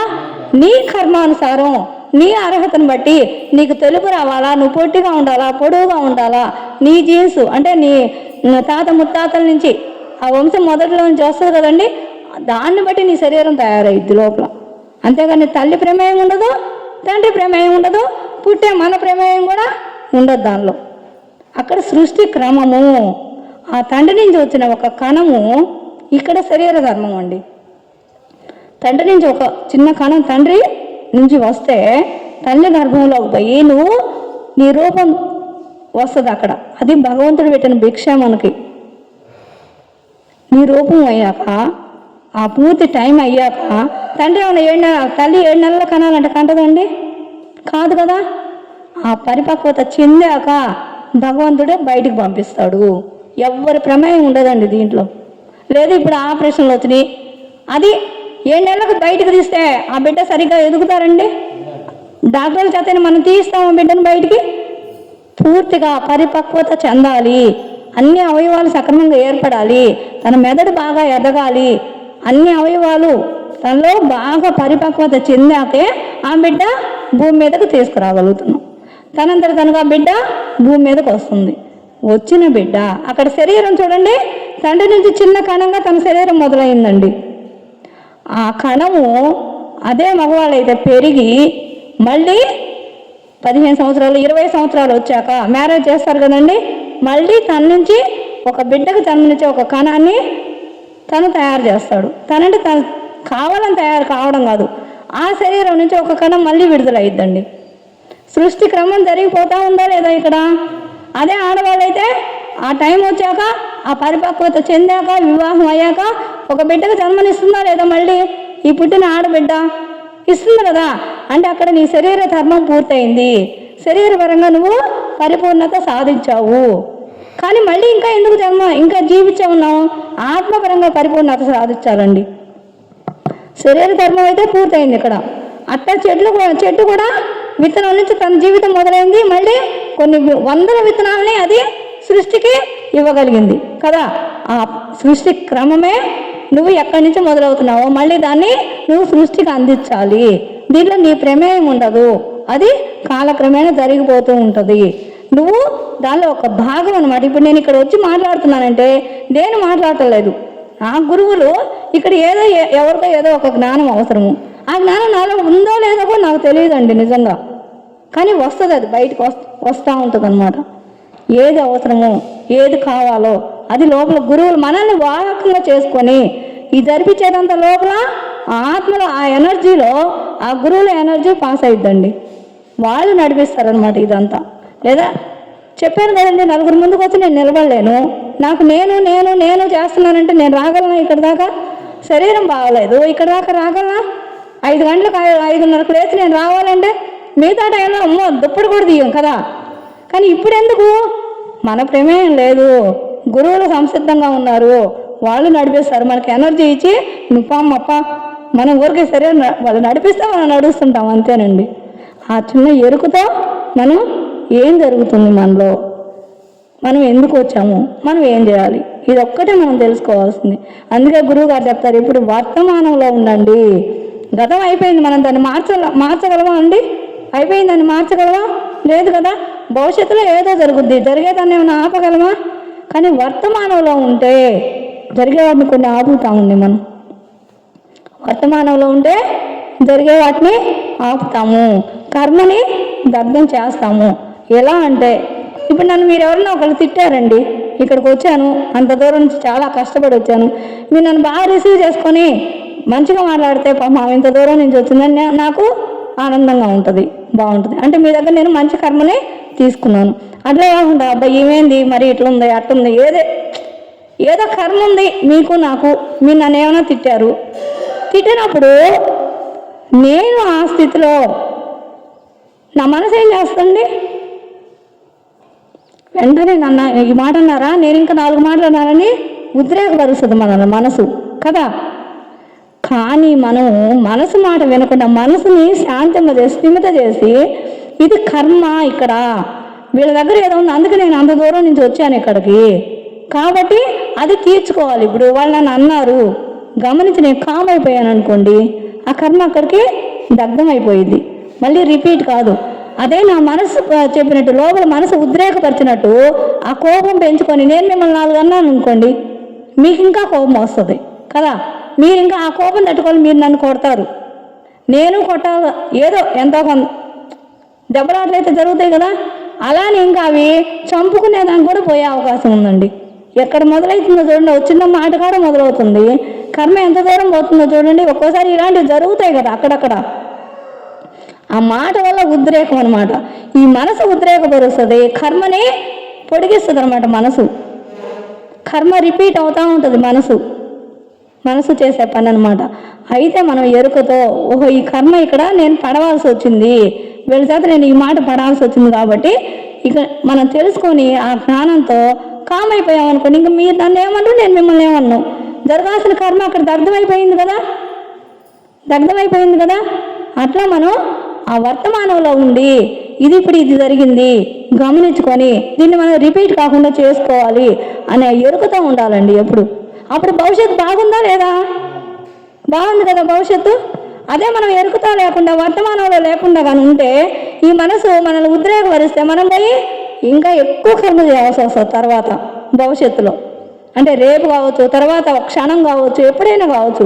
ముందు జరగబోయేదాన్ని మనం ఎరుకుతూ ఉంటే ఆపగలుగుతున్నాము. అదే ఎరుకుని కోల్పోయి మనసుతో ఉంటే కర్మ ఎంతో దూరం తీసుకుపోతుంది అనమాట. రిపీట్ అవుతానే ఉంటుంది అది. దానికి అంతం అనేది ఉండదు, ఇంకా పొడిగిస్తానే ఉంటుంది అనమాట ఆ కర్మ మనసు. అయితేనండి ఇప్పుడు టాపిక్ అక్కడికి వెళ్ళిపోయిన మళ్ళీ మూలాధార స్థితిని ఇందాక అనుకుంటున్నాం కదండి. ఆ మూలాధార చక్రంలో మొత్తం భూతత్వానికి సంబంధించిన ఎనర్జీ అక్కడ ఉందండి. ఆ ఎనర్జీ మనం కానీ బ్యాలెన్స్ లేకపోతే అక్కడ మనం పృథ్వీ ముద్ర ఉంటుందండి. నాకు వేళ్ళు పని చేయట్లేదు సరిగ్గా. ఉంగరం వేలు ఉంటుంది కదండి, ఈ బొటన వేలుకి ఉంగరం వేలు ఇది పట్టుకొని ఇట్లా కూర్చుంటే లమ్మనే బీజాక్షరం జపించాలండి. అక్కడ ఒక అరగంట లమ్మని బీజాక్షరం జపిస్తూ ఉంటే మనలో భూతత్వానికి సంబంధించిన ఎనర్జీ మళ్ళీ వస్తుంది అనమాట. అది అక్కడ ఆ ఎనర్జీ మొత్తం ఫిల్ అయ్యిద్ది. అయితే అసలు ఈ రోగం ఎందుకు వస్తుంది? ఫస్ట్ రోగానికి కారణం మనం చేసిన గత జన్మ కర్మలు, పాపాలు అన్నాం. ఆ పాపాలు ఉండబట్టి ఈ ఆత్మ నుంచి విడుదలయ్యే ఎనర్జీ మధ్యలో కర్మ దేవతలు అడ్డుపడతారనమాట. బ్లాక్స్ అంటున్నాం కదా, నాడుల్లో బ్లాక్స్ ఏర్పడినాయి అంటున్నాం కదా. అంటే జరిగే వ్యవస్థ అక్కడ జరగకుండా ఆపేస్తున్నారు అనమాట కర్మదేవతలు. ఈ చిత్తంలోనే ఉంటుంది కదా ఆ ఎనర్జీ మొత్తం, కర్మకు సంబంధించిన ఎనర్జీ చిత్తంలో ఉంటుంది కదా. ఈ ఆత్మ నుంచి వచ్చే ఈ విద్యుత్ శక్తిని ఈ లోపల ఎనర్జీని రానియకుండా అవి అడ్డుపడతాయి కర్మలు. అప్పుడు మనం ఈ ధ్యానంలో విశ్వశక్తిని ఎక్కువగా తీసుకున్నప్పుడు ఈ లోపల ఆత్మ నుంచి ఎక్కువ ఎనర్జీ ప్రాణశక్తి వల్ల ఎక్కువగా ప్రవాహం జరుగుద్ది. జరిగినప్పుడు ఆ నాడుల్లో ఉండే బ్లాక్స్ మొత్తం క్లియర్ అయిపోతాయి అన్నమాట. అంతే కదండి. ఇప్పుడు అగ్ని కొంచెం బాగా మనం నిప్పు వెలిగించాము, దానికి ఇంకా గాలి తోడైంది అనుకోండి, ఎక్కువ మంట ఎక్కువ వస్తుంది కదా. ఎక్కువ వచ్చినప్పుడు ఏమైనా చుట్టుపక్కల ఏమైనా ఉంటే ఇంకా మురికి మొత్తం అంతా దాంట్లో దహించి వేస్తాం కదా, చెత్త చెదారు మొత్తం కాల్చి వేస్తుంది కదా అది. అట్లా మనలో ఈ ప్రాణశక్తి పెరిగినప్పుడు ఎక్కువ ప్రాణశక్తి ఫ్లో అయ్యిద్ది అనమాట నాడుల్లోకి. ఫ్లో అయినప్పుడు అక్కడ ఉండే ఆ బ్లాక్స్ మొత్తం క్లియర్ అయిపోయి మన నాడులన్నీ సక్రమంగా ఎనర్జీ ఫ్లో అయ్యిద్ది. కాబట్టి మనం ఆరోగ్యంగా ఉంటాము. ఇందుకు మనం ధ్యానం చేయాలి. ధ్యానం చేసినప్పుడు విశ్వశక్తిని తీసుకుంటాము. అట్లా మూలాధార చక్రంలో ఉన్న నాడులు సరిచేయబడతాయి అన్నమాట ధ్యానం ద్వారా. తర్వాత ఇంకా భూతత్వం మనలోకి రావాలి. భూతత్వం మనలోకి రావాలంటే మనం ఎక్కువ భూమి మీద, అంతకుముందు వెనకటి వాళ్ళు ఉన్నారండి, చెప్పులు లేకుండా పొలాలలో లేదా ఎప్పుడు బాగా భూమి మీద నడుస్తూ ఉండేవాళ్ళు కదా. కాబట్టి వాళ్ళు ఎప్పుడు భూమి నుంచి వచ్చే ఎనర్జీ తీసుకుంటారు. ఈ ఎనర్జీలు ఏంటి అసలు? భూమి నుంచి వచ్చే ఎనర్జీ ఏంటి? మనలో పంచ ప్రాణాలు ఉన్నాయి కదండి. పంచ ప్రాణాలు, మన శరీరము పంచభూతాలతో నిర్మితమైద్దండి. పంచభూతాలు అంటే ఏంటి? భూమి, గాలి, నీరు, వాయువు, ఆకాశం. ఈ పంచభూతాలతో మన శరీరం నిర్మాణం జరుగుతుందండి. ఈ శరీరంలో పంచ ప్రాణాలు ఉంటాయి. ఈ పంచభూతాల నుంచి వచ్చే పంచ ప్రాణాలు. నా పంచ ప్రాణాలు నువ్వే, మనకు చాలా ఇష్టమైన వాళ్ళు అదే మాట అంటాం కదా, పంచ ప్రాణాలు ఉన్నాయని మనకు తెలియకుండానే పలుకుతున్నాం కదా. ఆ పంచ ప్రాణాలు ఏంటి అంటే భూమి నుంచి వచ్చే భూతాత్మ అనమాట. ప్రాణవాయువు, పంచ ప్రాణాలు. ప్రాణవాయువు, అపాన వాయువు, వ్యాన వాయువు, ఉదాన వాయువు, సమాన వాయువు. ఇవి పంచప్రాణాలు. వీటికి ఉపవాయువులు కూడా ఉన్నాయన్నమాట. నాగవాయువు, కూర్మ, కృకుర, దేవదత్త, ధనుంజయ. ఈ 5 ఉపవాయువులు. ఈ 10 వాయువులు మళ్ళీ సక్రమంగా పనిచేస్తేనే మనం సరిగ్గా ఉంటాము, లేదంటే మనం అనారోగ్య పాలవుతాము. ఈ సరిగ్గా పనిచేయాలంటే మనం ఏం చేయాలి? ఏవైతే అనారోగ్య తాలూకా మనలో కర్మలు ఉన్నాయో ఆ కర్మలను దగ్ధం చేసుకోవాలి. ఇప్పుడు ఇందాక చూడండి, నిప్పు గాలికి ఎక్కువగా అయింది, పక్కనున్న చెత్త మొత్తం కాలిపోయిందా లేదా? అలానే మన ఆత్మ కూడా ఎక్కువ ఎనర్జీ పొందినప్పుడు ఉన్న ఆ చెత్త మొత్తం కాలిపోద్దండి. అంటే కాలిపోద్దంటే పోద్ది అనమాట, ఇంకా బయటికి విసర్జింపబడుద్ది. మనం గాలి వదులుతున్నాము, వదిలినప్పుడు ఎన్నో చెడు సరికాని పదార్థాలన్నీ ఆ శ్వాస ద్వారా బయటకు పంపిస్తున్నాము. మళ్ళీ స్వచ్ఛమైన ఆ గాలిని, ప్రాణశక్తిని మన లోపలికి తీసుకుంటున్నాము. అలా అన్నమాట. అట్లా తర్వాత భూతత్వం నుంచి, మూలాధార చక్రం నుంచి తర్వాత స్వాధిష్టానానికి వస్తుంది అనమాట. అక్కడంతా ఎనర్జీ సరి చేయబడ్డాక మళ్ళీ స్వాధిష్టానం ఉంటుంది. ఇది జలతత్వంతో సంబంధమై ఉంటుంది అనమాట. ఈ భూతత్వం ఏమో మన శరీరానికి సంబంధించి, శరీరం పటుత్వంగా ఉండాలన్నా ఎముకలు, రక్తము జలతత్వానికి సంబంధించి, ఎముకలు తర్వాత కండరాలు ఇవన్నీ పటిష్టంగా ఉండాలి. మన శరీరం పటిష్టంగా ఉండాలంటే భూతత్వం సరిగ్గా ఉండాలి. అంటే మూలాధార చక్రంలో ఉన్న ఎనర్జీ బాగా నిండుగా ఉండాలన్నమాట. అక్కడ ఏం బ్లాక్స్ లేకుండా చూసుకోవాలి మనం, దానికి సాధన చేయాలి. తర్వాత స్వాధిష్టానం జలతత్వంతో ఉంటుందండి. అంటే మనలో వచ్చే రక్తము, శుక్ల కణాలు ఇవన్నీ ఉంటాయి కదా, జలతత్వానికి సంబంధించిన ఎనర్జీస్ మొత్తం అక్కడ ఉన్న నాడుల్ని మనం ఎప్పుడూ శుద్ధిగా ఉంచుకోవాలి. ఆ స్వాధిష్టాన చక్రం అప్పుడు శక్తివంతంగా ఉంటుందండి. తర్వాత స్వాధిష్టానం తర్వాత మణిపూరకం ఉంటుంది. ఈ మణిపూరకము అగ్నితత్వానికి సంబంధించి ఉంటుంది అనమాట. అగ్ని ఉంటుంది కదండి, మన పొట్టలో జఠరాగ్ని అంటాం కదా. ఆ అగ్ని లేకపోతే మనం తిన్నది అరగదు. ఆ తిన్నది అరగాలంటే జఠరాగ్ని ఉండాలి లోపల. ఆ జఠరాగ్ని కూడా దేవుడే అండి. మన శరీరము మనం అనుకుంటున్నాము, ఈ శరీరాన్ని మొత్తం దేవతలేనండి నడిపించేది ఉండి. సృష్టిని మొత్తం ఏ దేవతలైతే నడిపిస్తున్నారో మన శరీరాన్ని కూడా వాళ్ళే నడిపిస్తున్నారు. అదంతా మర్చిపోయి ఈ శరీరాన్ని రకరకాలుగా మనం లోపల చెత్త చెదారం ఏది పెడితే అది వేస్తున్నాం అనమాట. హాయిగా మాంసం తింటారు కదా, దాన్ని అరిగించి ఆ లోపల ఉన్న కుళ్ళుని చెత్తని బాగు చేయాలంటే మనం ఏమైనా బాగు చేస్తున్నామండి మన పొట్టని? ఆ లోపల దేవతలండి. వైశ్వానరుడు అహం వైశ్వానరో భూత్వా ప్రాణినాం దేహమాశ్రితః ప్రాణాపాన సమాయుక్తం పచామ్యన్నం చతుర్విధం అంటున్నాడు శ్రీకృష్ణ పరమాత్మ భగవద్గీతలో. నేను వైశ్వానరుడు అనే ఆ దైవతా శక్తి జఠరాగ్ని రూపంలో ఉన్నాను. ఎవరున్నారండి ఇప్పుడు? కృష్ణ పరమాత్మ. కృష్ణ పరమాత్మ అంటే ఆయన కృష్ణుడు మనిషే కదా, ఆయన కూడా మనిషే కదా. మరి పరమాత్మ ఆయన ఏంది మనలో ఉండి మనల్ని రక్షించేదేంది? ఆయన ఏం చెప్తున్నాడండి? నేను శైలజాని, లేకపోతే నేను ఫలానా, నేను కృష్ణుని అని చెప్పాడా? నేను పరమాత్మనే అని చెప్తున్నాడు. పరమాత్మ అంటే అన్నిటా వ్యాపించి ఉన్నవాడు. ఆయన ఈ శరీరానికి పరిమితం కాదు. నేను అంటే శరీర స్థితిలో ఆయన లేడు, ఆయన పరమాత్మ స్థితిలో ఉన్నాడు. నీలో ఉన్నాడు, నాలో ఉన్నాడు, ప్రతి ఒక్కరిలో ఉన్న ఆత్మని ఆయన దర్శించగలుగుతున్న ఆత్మతో ఏకమైందనమాట. ఈ ఆత్మ, ఆయనలో ఉన్న ఆత్మ ప్రతి ఆత్మతో కనెక్ట్లోనే ఉందన్నమాట. ఆ కనెక్ట్లో ఉన్నప్పుడు అది పరమాత్మ స్థితి, అన్నిటా వ్యాపించి ఉన్న స్థితి పరమాత్మ స్థితి అవుతుంది. మనం కూడా ఆ స్థితికి ఎదగాలంటే మన ఆత్మ ఎప్పుడు పరమాత్మతో ఏకమై ఉండాలండి. ఈ పరమాత్మతో ఏకమయ్యే సాధనే ఇప్పుడు మనం చెప్పుకున్న మూలాధారము, స్వాధిష్టానము, మణిపురము, తర్వాత అనాహతము, తర్వాత విశుద్ధి, తర్వాత ఆజ్ఞ తర్వాత సహస్రారం.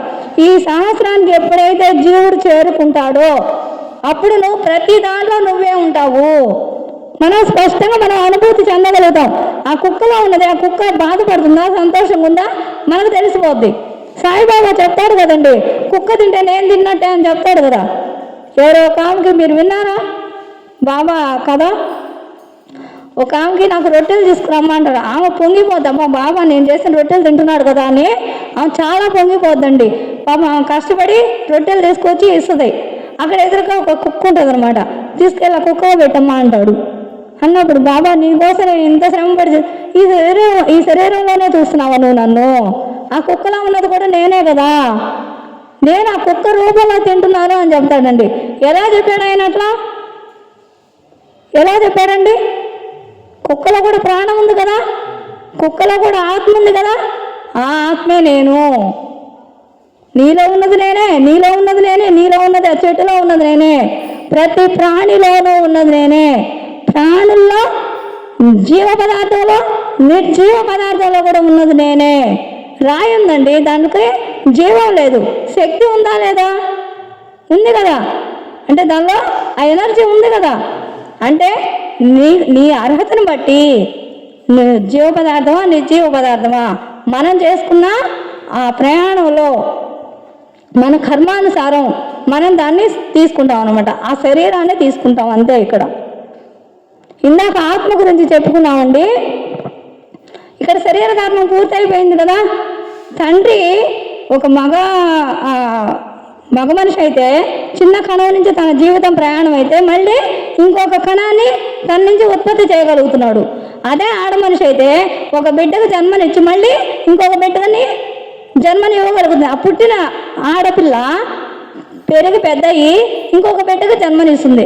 అక్కడ తన జీవితం పూర్తయిపోతుంది కదా. అంటే అక్కడ శరీర ధర్మము పరిపూర్ణమైంది. తర్వాత ఆత్మ మళ్ళీ ఇంకా ఎందుకు జీవించున్నామంటే ఇక్కడ ఆత్మ పరిపూర్ణం కాలేదు, ఆత్మ జ్ఞానం ఇంకా పూర్ణవంతం కాలేదు.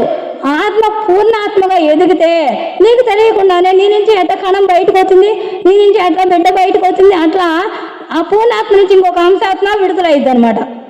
చెట్టు నుంచి ఎట్లా కాయ ఇంకొక కాయ వచ్చిందో అట్లా మన మనిషి నుంచి ఇంకొక మనిషి కణం ఎట్లా వచ్చిందో అట్లా ఈ ఆత్మ లోపల ఈ ఎనర్జీ నుంచి ఇంకో ఆత్మ విడుదలయ్యిద్ది అనమాట.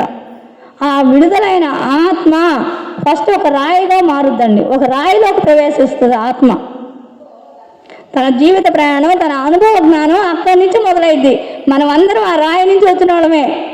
ఇప్పుడు రాయి గుళ్ళో రాయి కదా, అంటే ఆ రాయి స్థితి నుంచి నువ్వు ఎదిగి వచ్చావు కాబట్టి ఇప్పుడు రాయికి మొక్కాల్సిన అవసరం లేదు. నీలో ఉంది అసలు ఆ బ్రహ్మ పదార్థం, అది తెలుసుకో, దాంతో ఏకమవు. అక్కడ పోయి ఆ రాయికి మొక్కాల్సిన పని లేదని మనకి ఈ ధ్యానంలో ఎందుకు చెప్తున్నారండి? రాయి అనుభవం అయిపోయింది, నీలో పొందావు, దాంట్లో ఏముందో తెలుసుకున్నావు, అన్ని అనుభవాలు పొంది రాయి నుంచి మొదలైద్దండి. ఫస్ట్ ఒక ఆత్మ, పూర్ణాత్మ నుంచి విడుదలైన సోలు అంశాత్మ ఫస్ట్ రాయిలో ప్రవేశిస్తుంది. అక్కడ రాయిలో ఏం అనుభవం పొందారో పొందుద్ది. తర్వాత మొక్కగా మారుద్ది. తన ఆత్మని మొక్కలోకి ప్రవేశపెట్టుకుంటుంది. ఆ మొక్కల్లో ఎన్ని రకాల మొక్కలు ఉన్నాయో అన్ని రకాల జ్ఞానం పొందుద్ది. మొక్క నుంచి చిన్న క్రిమి కీటకం, దోమ, ఈగ, చీమ ఇట్లా ఉంటాయి కదా, వాటిల్లో మళ్ళీ ప్రాణం తీసుకోవాలి. వాటిలో ఆత్మ ఉంటుంది అనమాట. అంటే ఈ కర్మానుసారం వాటిలో అనుభవం పొందుతూ కర్మలు కూడా పోగొట్టుకోవాలి. ఇప్పుడు మనం మన జీవితంలో ఎన్నో కర్మలు చేసాము, వీటిని మనం చనిపోయాక నువ్వు తొందరగా ఈ కర్మలు అనుభవించుకోవాలంటే 10 సంవత్సరాలు కుక్కగా పుడతాను అని మనకు మనమే కోరుకుంటాం. మనం పుణ్యం ఎక్కువ చేసుకున్నాం అనుకోండి, మళ్ళీ మనిషి జన్మ తెచ్చుకుంటాం, దొరుకుద్ది మనకి. కానీ పుణ్యం లేదనుకోండి, ఎక్కువ పాపకర్మలు ఉన్నాయి, తొందరగా పోగొట్టుకొని రావాలి, ఒక కుక్క జన్మ తీసుకుంటాం, లేదా ఒక 10 జన్మ తీసుకుంటాం. అలాంటి నీచపు జన్మలు తీసుకోవాల్సి వస్తుంది. అందుకే ఇక్కడ భూమి మీదకి వచ్చి భూమి మీద పుట్టడమే చాలా గొప్ప విషయం అండి. మిగతా ఎవరు దేవతలు కూడా ఒక కర్మ చేయలేరు, వాళ్ళకి బాడీ శరీరం ఉండదు కదా. మనం ఏదైనా ఒక కర్మ చేయాలి అంటే, ఒక యజ్ఞము, ఒక మంచి పని చేయాలన్నా శరీరం ఉండాలి, చెడు పని చేయాలన్నా ఏది చేయాలన్నా శరీరం ఉండాలి. మిగతా వేటికి ఉండవండి. ఈ భూమి మీద పుట్టిన వాటికి మాత్రమే శరీరం ఉంటుందన్నమాట. అయితే అక్కడ ఈ ఆత్మ, పూర్ణాత్మ నుంచి విడుదలైన ఆత్మ ఫస్ట్ రాయిలోకి వచ్చి అక్కడ నిర్జీవంగా, అంటే కదలకుండా, చలనం లేని ఆ స్థితిలో ఆ అనుభవం ఎటుంటుందో తెలుసుకుంటుంది. దాని తర్వాత మొక్క నుంచి మళ్ళీ చిన్న చిన్న క్రిమి కీటకాలలో, వాటి నుంచి మళ్ళా జలచరాలలో, సముద్రంలో ఉంటాయి కదండి చేపలు, ఇంకా పాములు, రకరకాలుగా ఉంటాయి, ముసళ్ళు అన్నీ, వాటిలో జ్ఞానం తీసుకుంటుంది.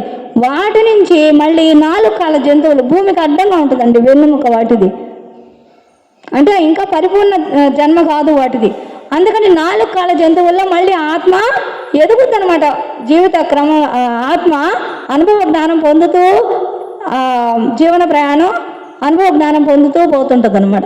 4 కాళ్ళ జంతువులు అయిపోయాక తర్వాత తను బాగా మంచి జ్ఞానం పొందితే అప్పుడు మనిషి జన్మ దొరుకుద్దండి. ఇంకా అప్పుడు మనిషి జన్మ దొరుకుద్ది, అప్పుడు మనిషిగా వస్తాడండి. అందుకే చూడు, ఫస్ట్ ఏరా పశువులాగా ఉన్నావు కదా. సరిగ్గా మెచ్యూరిటీ లేనోళ్ళు వాళ్ళు ఏదంటే అది చేస్తారు, పశు లక్షణాలు అనమాట. ఎక్కడ దొరికితే అక్కడ తినడము, ఏది చేస్తే ఏది అనిపిస్తే అది చేయడం, ఇవన్నీ పశు లక్షణాలు. అమ్మవారండి, అమ్మవారు బలి బలి అంటారు కదా, బలి ఇవ్వమంది అమ్మ బిడ్డకి మనిషికి. ఏ జంతువుకి చెప్పలేదు కదండి బలి ఇవ్వమని. ఏ జంతువైనా ఇంకో జంతువుని బలి ఇస్తుందా? ఎక్కడైనా ఇస్తుందా? లేదు కదా. కానీ మనిషికి చెప్పిందే అంటున్నారు, బలి ఇవ్వమంది, పశువుని బలి ఇవ్వమందండి. నిజమా కాదా? మీకేమనిపిస్తుంది?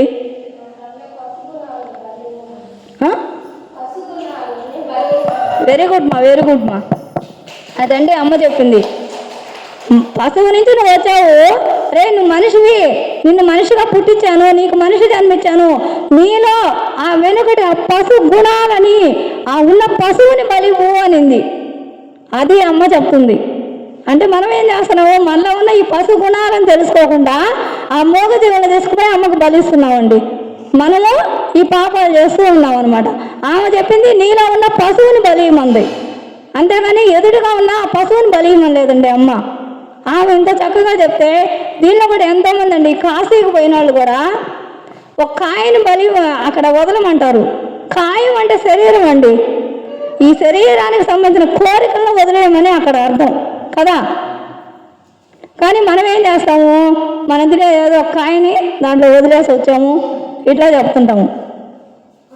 మన శరీరానికి సంబంధించిన ఈ కోరికలను వీటిని త్యజించమని అక్కడ భావం అనమాట.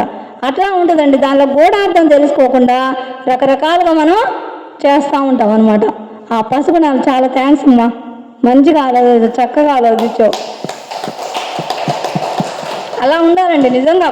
అంటే ఆలోచన మీకు కూడా ఇట్లా అడగడం ఎందుకంటే మళ్ళీ ఆలోచన మొదలయ్యిద్ది.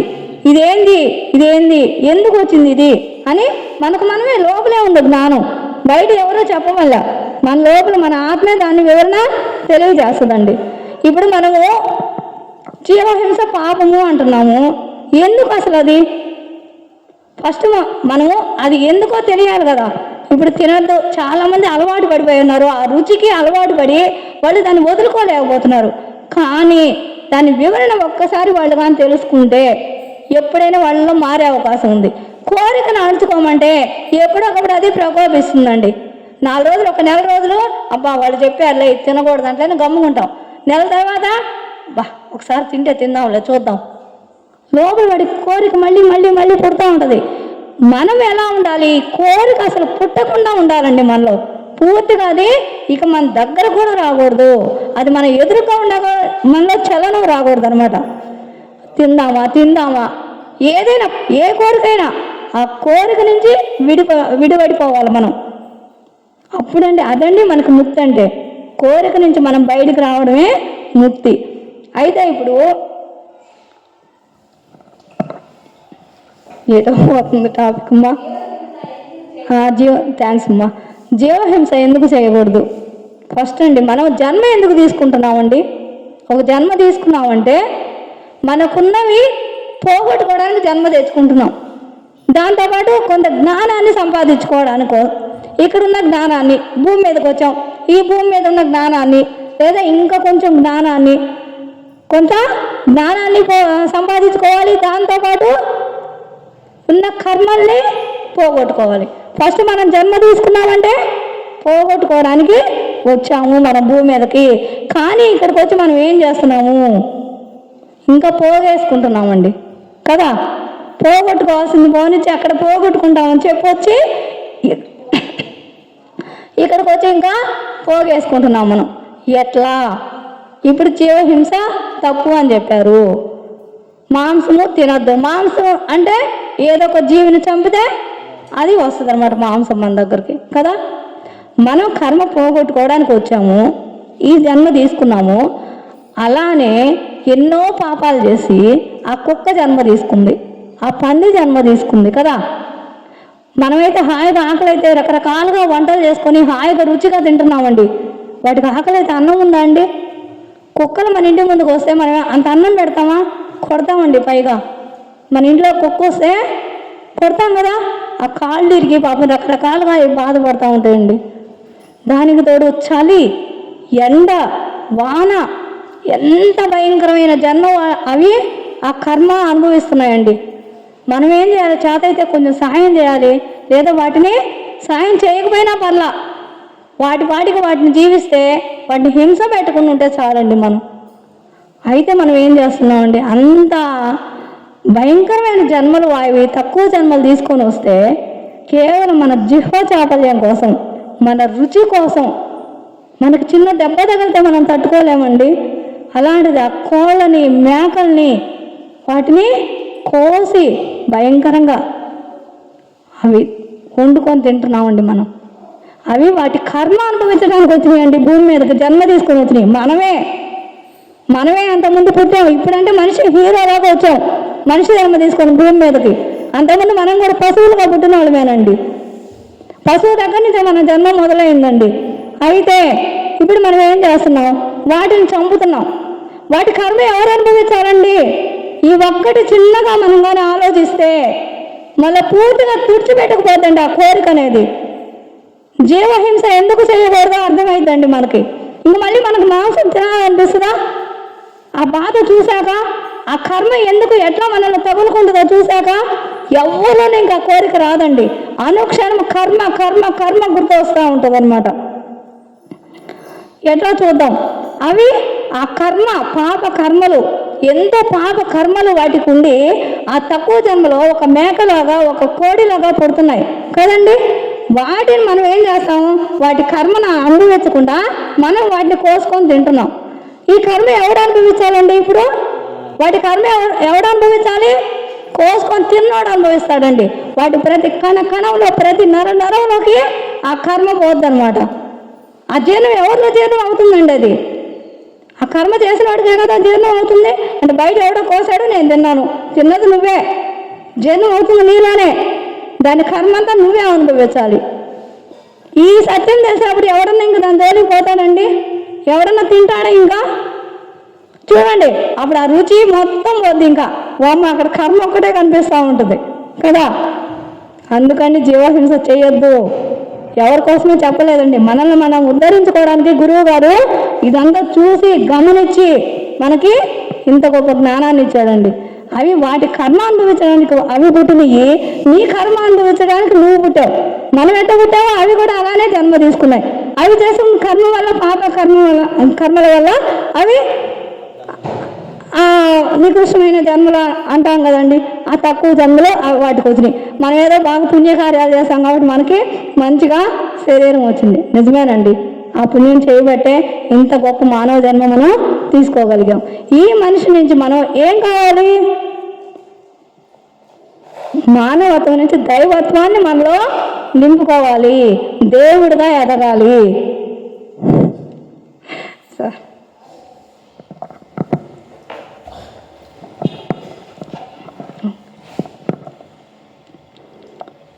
అదండి మన సాధన అంటే మనము జీవుడిగా వచ్చాము, దేవుడిగా ఎదగాలండి మనం. అందుకు మనకి ఇంత మంచి మానవ జన్మ భగవంతుడు ఇచ్చాడు. నిజంగా మనకి చాలా థ్యాంక్స్ చెప్పుకోవాలండి. ఈ శరీరానికి, ఈ జన్మకి ఇక్కడికి వస్తాము, ఇంత మంచి జన్మ తెచ్చుకుంటాము. ఈ దరిద్రం బతుకు ఇది ఎందుకు వచ్చింది? లేదా ఇది వద్దని ఏదో వాళ్ళు సొంతంగా కష్టాలు తెచ్చుకొని సూసైడ్ చేసుకోవడము. వాళ్ళైతే ఆ ప్రేతాత్మలుగా తిరుగుతూనే ఉంటారండి. ఈ లోకాలని చెప్పుకుంటున్నాం కదా మనం, ఆ కింద లోకాలండి. అవి పైన 7 లోకాలు ఉంటాయి, కింద 7 లోకాలు ఉంటాయి. ఆ కింద లోకాలు అతల, వితల, సుతల, రసాతల, తలాతల, మహాతల, ఈ 7 లోకాలు. దానిలో ఉండే ఫస్ట్ అతల లోకాలు ఉంటారండి పిశాచ గణాలంతా. వీళ్ళంతా కోరికలు తెరకుండా ఈ ఆత్మ వాళ్ళకి శరీరం దొరకదు కదా, ఇవన్నీ ఎక్కడ ఉండాలి? వాటికి సంబంధించిన ఆ అతల లోకంలో మొత్తం ఈ పిశాచాలంతా అక్కడ ఉంటారనమాట. శరీరం కోసం తప్పించిపోతారు. వచ్చిన శరీరాన్ని ఇక్కడికి వచ్చి పాడు చేసుకుంటారు కదా. ఎంతో కష్టపడి ఈ భగవంతుడి దగ్గర నుంచి పోరాడి పోరాడి శరీరం తెచ్చుకుంటాము. ఇక్కడికి వచ్చి మళ్ళీ ఈ బాధలని ఇవన్నీ ఎవరు మనం చేసుకున్న కర్మలే. మనకు బాధలు వచ్చాయంటే అవి ఎవరో తెచ్చి మనకి ఇవ్వట్లేదు. ఇప్పుడు చూడండి, ఆ జంతువు తన కర్మ తను చేయడానికి వస్తే ఆ జన్మని తను సార్థకం చేసుకొని ఆ ఉన్న కర్మను ఎగదించుకున్నామని వస్తే మనం ఏం చేస్తున్నామండి? తన జీవితం జీవించనివ్వకుండా మన ఆ రుచి కోసము, ఆ జిహ్వ చాపల్యం కోసం ఆ జీవిని చంపి దాని కర్మ మనం అనుభవిస్తున్నాం. మనం పోగొట్టుకోవడానికి వచ్చి ఇంకా కర్మలు, పాప కర్మలు మూట కట్టుకుంటున్నాం. 2 కర్మలు యాడ్ చేసుకుంటున్నామండి మనం. జీవిని చంపింది ఒక కర్మ అయితే, ఒక జీవిని చంపడం పాప కర్మ అండి. మన లిస్టులోకి యాడ్ అవుతుంది, పాప కర్మ యాడ్ అవుతుంది. తర్వాత ఆ జీవి మిగతా అనుభవించాల్సిన ఆ కర్మ కూడా అది మనమే అనుభవించాలి, తిన్నోళ్ళమే. ఇప్పుడు పోగొట్టుకోవడానికి వచ్చి ఇంకా ఒకదానికి 2 తగిలించుకుంటున్నాం అనమాట. ఇట్లా చేసుకోబోతున్నాం మనం. ఎంతో మంచి మానవ జన్మను తెచ్చుకొని పోగొట్టుకోకుండా మనం ఇంకా రకరకాలుగా తగిలించుకొని వాటిని మొయ్యలేక మాకు ఆ కష్టం వచ్చింది, మాకు ఈ రోగం వచ్చింది, మాకు ఆ బాధ వచ్చింది, మాకు డబ్బులు లేవు, మాకు అప్పులు, మా డబ్బులు ఎవరు ఎత్తుకుపోయారు. ఊరికే ఎందుకు ఎత్తుకుపోతారండి? అంతకుముందు ఎందుకు వాళ్ళే మనం తీసుకున్నాము. నాకు చాలా జరిగినాయండి అలాంటివి. బాగా మంచి పరీక్షలు తెచ్చుకున్నాను. అయితే ప్రతి దాంట్లో మనం ఆ జ్ఞానం పొందాలండి. నాకు ఇట్లానే చాలామంది చాలా నష్టం చేశారు, ఎందుకో తెలియదు. తర్వాత అర్థమైందండి ధ్యానంలోకి వచ్చినాక, కార్యకారణ సంబంధం లేనిది ఏ పని జరగదు. ఇది గత జన్మ తాలూకు, ఇది నేను అనుభవించాలి కాబట్టి నాకు ఇది జరిగింది, అయిపోయింది. బాధ, భయమో, కష్టమో వస్తుంది పోతే అది మనల్ని ఏం చేయదండి. కాకపోతే ఆ టైంలో మనం ధైర్యంగా నిలబడటమే. ఇంకా మళ్ళీ నిజాయితీ ఉంది, మళ్ళీ ఏ తప్పు లేదు, ఖచ్చితంగా భగవత్ శక్తి మనతోనే ఉంటుంది. అడుగులోనూ మనల్ని ముందుకు నడిపించి మనకి మంచి లైఫ్ ఇస్తుందండి. మనకి ఏది కావాలంటే అది వస్తుంది. ఇది నా జీవితంలో నేను తెలుసుకున్నానండి. రెండు అందుకు జీవహింస అనేది చేయొద్దు అని మనకి గురువు గారు చెప్తారు. ఇప్పుడు ఇది తెలుసుకున్నాక ఎవరైనా దాని జోలికి పోతారండి? అప్పుడే దాన్ని తినాలంటే ఏమైంది?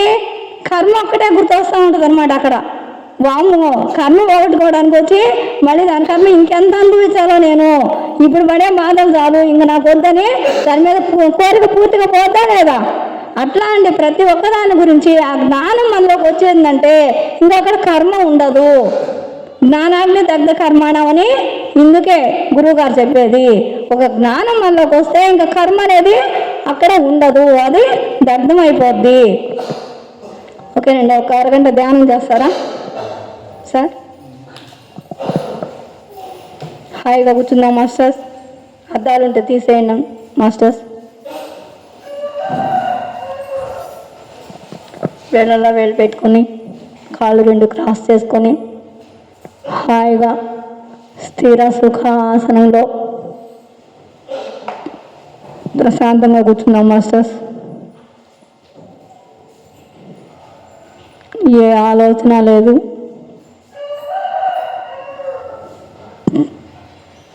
కేవలం మనము మన శ్వాస మాత్రమే మాస్టర్స్. ఎంత గొప్పదో మాస్టర్స్ ఈ ధ్యానం. ఇంత గొప్పదైన ఈ ధ్యానంలోకి మనం వచ్చాము. ఈ సమయం మనది, మన కోసం మనం వినియోగించుకోవాలి మాస్టర్స్. మన ఎదుగుదలకు, మన సాధనకు వేరే ఏ ఆలోచన వద్దు మనం మాస్టర్స్. మనకి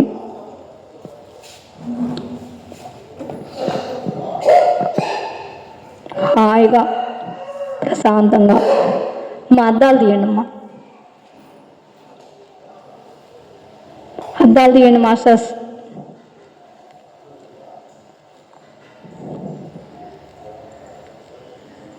హాయిగా కూర్చున్నాం స్థిర సుఖాసనంలో. మనకి ఎలా హాయిగా అనిపిస్తే అలా కూర్చున్నాం మాస్టర్స్.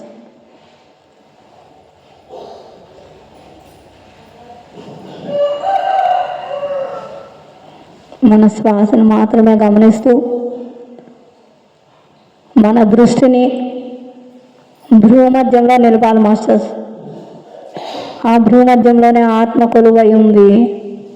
ఈ శరీరాన్ని నడిపిస్తున్న ఆత్మ, ఈ మనసును నడిపిస్తున్న ఆత్మ, ఏదైతే మనం అనుకుంటున్నాం శరీరము, మనసు, బుద్ధి వీటన్నిటికీ శక్తినిచ్చి ఇవన్నీ పనిచేయడానికి కారణభూతమైన ఆ మూలంతో ఏకమవుతాం మాస్టర్స్ మనం.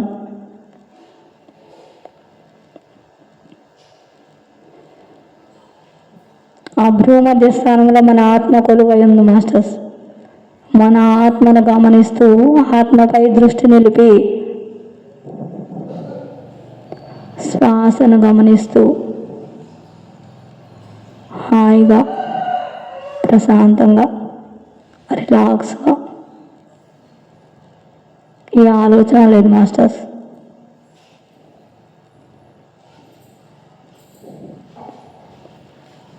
మన సాధన కోసం ఈ సమయం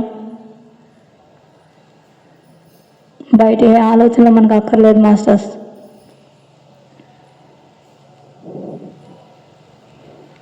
రకరకాలుగా ఆలోచనలు మనలోకి వస్తూ ఉంటాయి. వాటిని ఎరుకుతో గమనించండి మాస్టర్స్. ఫస్ట్ మన గమనింపు ఆలోచనల మీద పెడదాం మాస్టర్స్. ఆ వచ్చిన ఆలోచన గమనిస్తే ఇది మనకు అవసరమా కాదా, కంట్రోల్ చేసుకోలేని వాళ్ళు కొంతమంది ఉంటారు మాస్టర్స్. తెలియకుండా వాళ్ళలోకి ఆలోచనలు ఎంటర్ అవుతూ ఉంటాయి. అది తప్పేమీ కాదు మాస్టర్స్. మన గుండె పని ఎలా కొట్టుకుంటుందో గుండె పని గుండె చేయాలి, కళ్ళ పని కళ్ళు చేయాలి, చెవుల పని చెవులు చేయాలి. అలానే మనసు పని ఆలోచించడం, తన పని అది చేస్తూ ఉంది. మనం ఎరుకతో గమనించి ఆ వచ్చే ఆలోచనలకి మనం ఉద్రేకపడకుండా వాటిని గమనిస్తూ వదిలేయాలి మాస్టర్స్. అవి మనలోకి తీసుకోకూడదు ఆలోచనలని. ఈ ఆలోచన మనకు అవసరం లేదు అని పక్కకు నెట్టేస్తూ ఉండాలి మాస్టర్స్.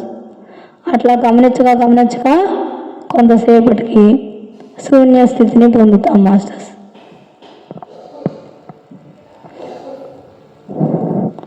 ఆ శూన్య స్థితిలో అపారమైన అనంతంగా విశ్వశక్తి మనలోకి ఎంటర్ అవుతుంది మాస్టర్స్. హాయిగా గమనిద్దాం.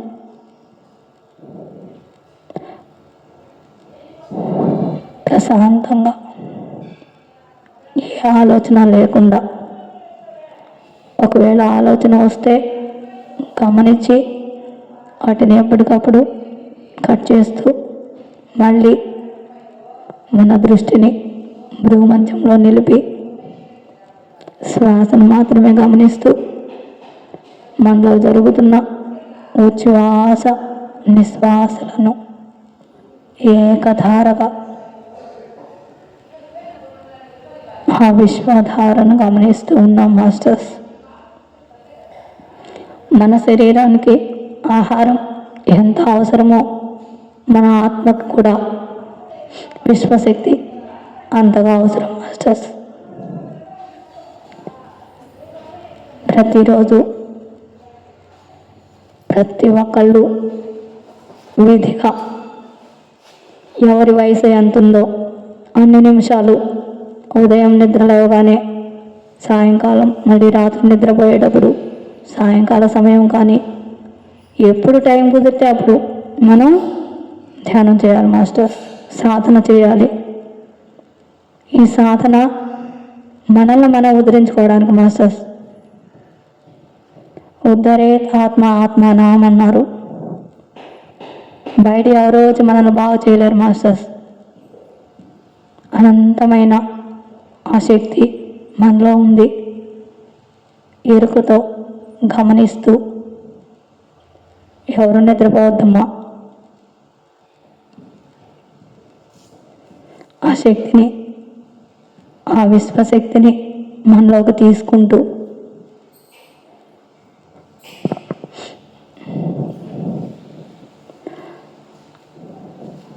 నోటిలోని మౌనము, మనసులోని శూన్యము, దాని పేరు ధ్యానము అంటున్నారు గురువుగారు.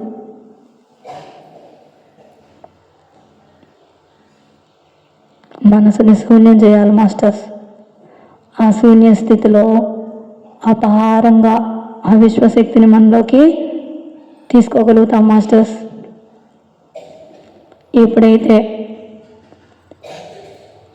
ఆలోచన రహిత స్థితిని పొందుతామో విశ్వశక్తి ఎక్కువగా మనలోకి ప్రవాహం జరుగుతుంది మాస్టర్స్. తద్వారా మన నాడీ మండలం శుద్ధి అవుతుంది.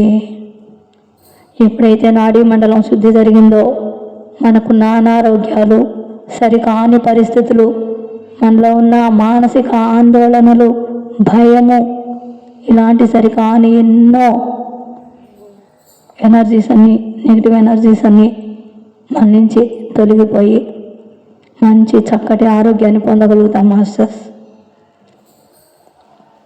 మన మనసు ఎంతో ప్రశాంతంగా ఉంటుంది మాస్టర్స్ ధ్యానం చేయడం ద్వారా. ఎంత గొప్పదో ఈ ధ్యానం. ఎంత అదృష్టవంతులు మాస్టర్స్ మనం. ఇంత గొప్ప ధ్యానం మనం చేయగలుగుతున్నందుకు, ధ్యానం తెలుసుకోగలుగుతున్నందుకు.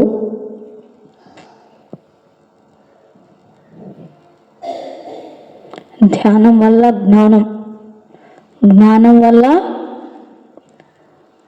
కర్మ అర్థమవుతుంది మాస్టర్స్.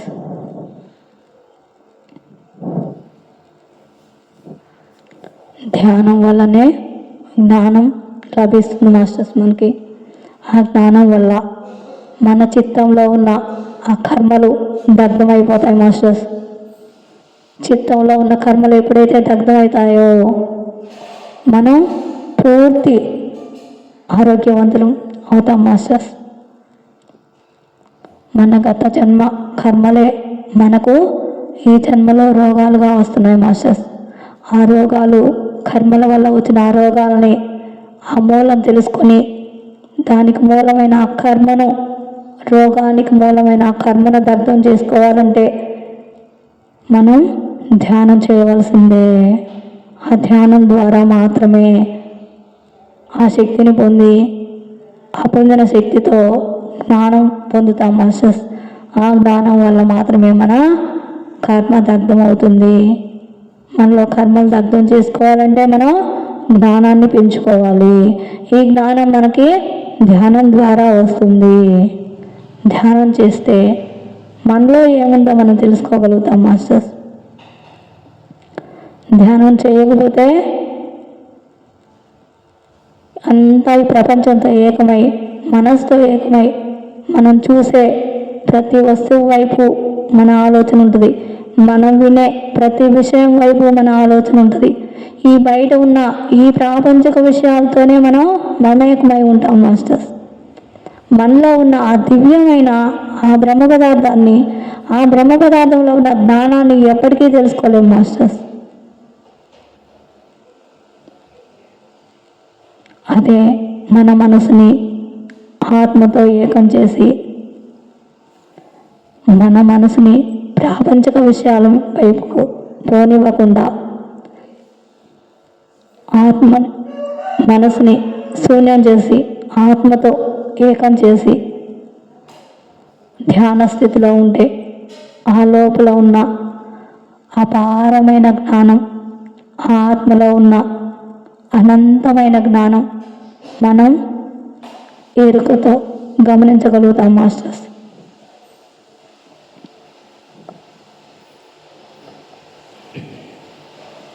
ఏ ఆలోచన అవద్దు మాస్టర్స్.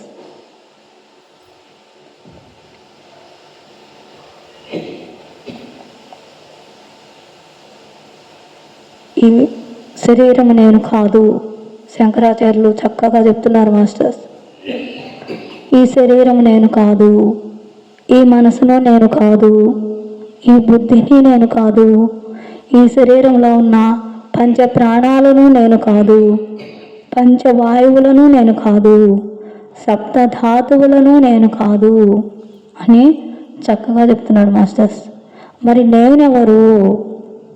వీటన్నిటికీ మూలమై వీటన్నిటినీ నడవడానికి, ఇవన్నీ పనిచేయడానికి వాటికి శక్తిని ఇస్తున్న ఆత్మను నేను.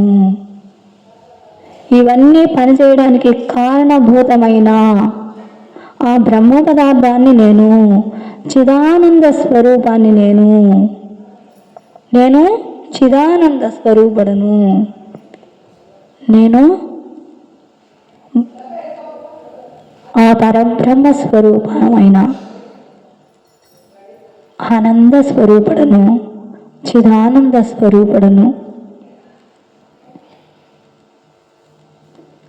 ఈ ప్రాపంచిక విషయాలు, ఈ సృష్టి జరగడానికి ఆ చైతన్యం ఏదైతే ఉందో ఆ చైతన్యాన్ని ప్రసరింపచేసే ఒక చైతన్య స్వరూపాన్ని నేను, ఆనంద స్వరూపుడను నేను. ఈ శరీరం నేను కాదు. నేను చేయాల్సిన పనుల కోసం ఈ శరీరానికి శక్తినిచ్చి పనిచేయిస్తున్నాను తప్పితే ఆ లోపల ఏదైతే ఉండి శరీరాన్ని నడిపిస్తుందో ఆ నడిపించే ఆ దివ్యమైన చైతన్యాన్ని నేను. ఏది ఉంటే ఈ మనసు పనిచేస్తుందో, మనసు పనిచేయడానికి కారణమైన ఆ మూలమైన బ్రహ్మ పదార్థాన్ని నేను, ఆ ఆత్మస్వరూపుడుని నేను. నేను అంటే అనంతమైన ఆ పరబ్రహ్మ స్వరూపాన్ని, అందరిలో ఉన్న ఆత్మస్వరూపాన్ని, ప్రతి జీవిలో ఉన్న ఆ చైతన్య స్వరూపం, ఆ చైతన్య స్వరూపాన్ని నేను.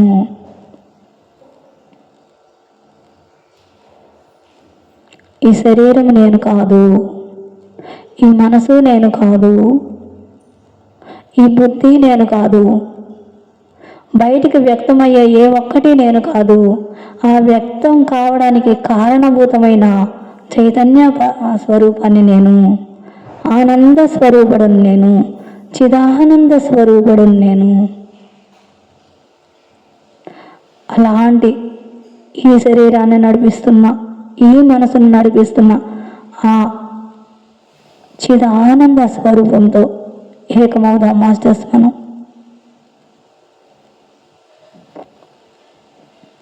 హాయిగా ప్రశాంతంగా రిలాక్స్గా కూర్చుందాం మాస్టర్స్.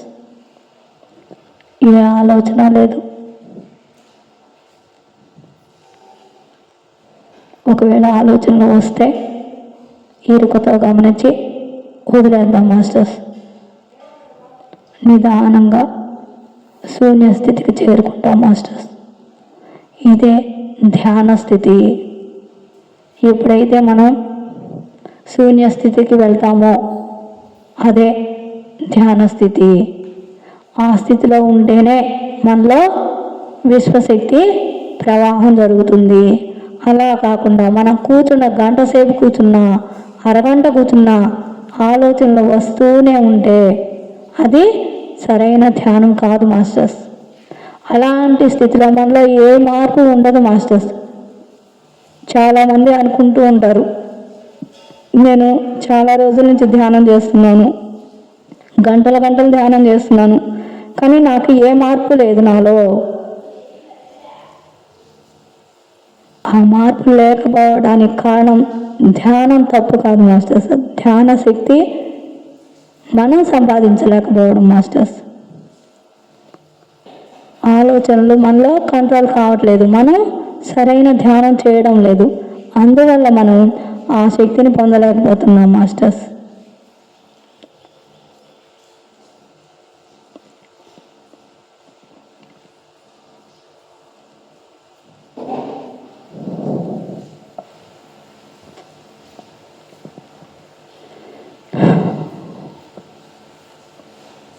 ఎంత గొప్పదో ఈ ధ్యానం. మనల్ని చక్కగా ఉన్న స్థితి నుంచి ఉన్నత స్థితికి తీసుకువెళ్తుంది మాస్టర్స్ ఈ ధ్యానం. ఏ స్థితిలో ఇప్పుడు మనం ఉన్నామో ధ్యానం చేశాక ఇంతకన్నా చాలా మెరుగైన గొప్ప స్థితికి మనం చేరుకోగలుగుతాం మాస్టర్స్. ఎన్నో సరికాని విషయాలను మనలో సరిచేసుకోగలుగుతాం మాస్టర్స్. మనం అనంతమైన జ్ఞానాన్ని పొందగలుగుతాం మాస్టర్స్ ధ్యానం ద్వారా. మనలో ఏకాగ్రత పెరుగుతుంది మాస్టర్స్ ధ్యానం చేయడం వల్ల. పిల్లలు బాగా చక్కగా చదువుకోగలుగుతారు. పిల్లలకు కూడా మనం ధ్యానం అలవాటు చేయాలి మాస్టర్స్. వాళ్ళు భయం లేకుండా, పరీక్షలు అంటే ఇప్పుడు పిల్లలు ఎంతో ఒత్తిడికి గురవుతున్నారు మాస్టర్స్. భయానికి లోనవుతున్నారు. వాళ్ళకు మనం ధ్యానం నేర్పిస్తే వాళ్ళు చాలా ప్రశాంతంగా చాలా చక్కగా చదువుకొని మంచిగా ఆ ఎగ్జామ్స్ని రాయగలుగుతారు మాస్టర్స్. ఏకాగ్రత వస్తుంది ధ్యానం ద్వారా. మనలో కొత్త కొత్త విషయాలు తెలుస్తూ ఉంటాయి మాస్టర్స్. మన లోపలే తెలుస్తాయి అవన్నీ. ఎంతో సృజనాత్మకత మనలో వికసిస్తుంది. మాట మీద ధ్యాస, ప్రతిదాన్ని ఎరుకతో గమనిస్తాం మాస్టర్స్ ధ్యానం చేయడం వల్ల. ఎక్కడ ఏం మాట్లాడాలి, ఈ మాటలు మనకి ఇప్పుడు మనం అవసరమేనా, ఒకవేళ కోపం వస్తే దాన్ని సరిచేసుకోగలుగుతాం మాస్టర్స్. సరికాని పదాలని మనం మాట్లాడాం మాస్టర్స్. ఎంత చక్కగా ఉంటుందో మన జీవితం మాస్టర్స్ ధ్యానం చేస్తే. మన చుట్టుపక్కలంతా మనకి ఎంతో మిత్రులుగా తయారవుతారు మాస్టర్స్. శత్రుత్వం అనేదే మన దగ్గర ఉండదు మాస్టర్స్. ఎంతో శాంతం, ఎంతో ప్రశాంతం, ఎంతో ఆనందం ధ్యానం వల్ల. మిగతావన్నీ మనకి సంతోషాలు. ప్రాపంచిక విషయాలలో మనం సంతోషం మాత్రమే పొందుతాం మాస్టర్స్. అవి ఆ వస్తువులు, ఆ మనుషులు అవి ఉన్నప్పుడే మనకు ఆ సంతోషం ఉంటుంది మాస్టర్స్. తర్వాత మనం కోల్పోతాం.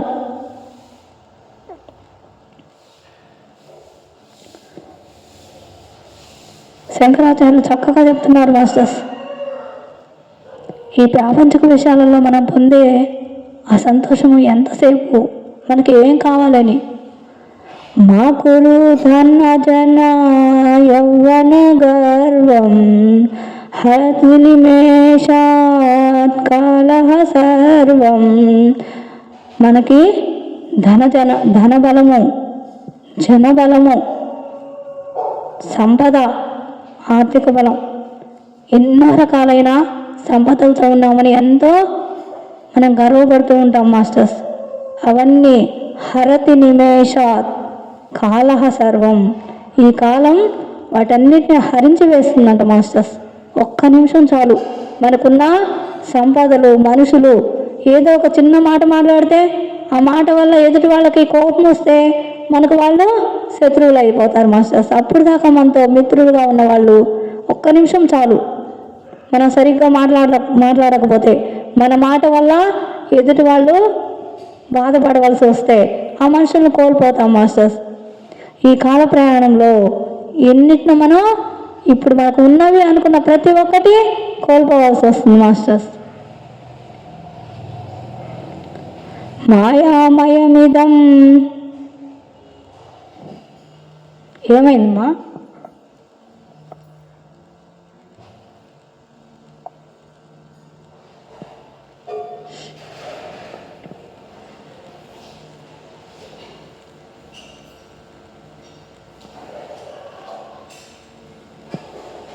ఎరుకలోకి రండి మాస్టర్స్.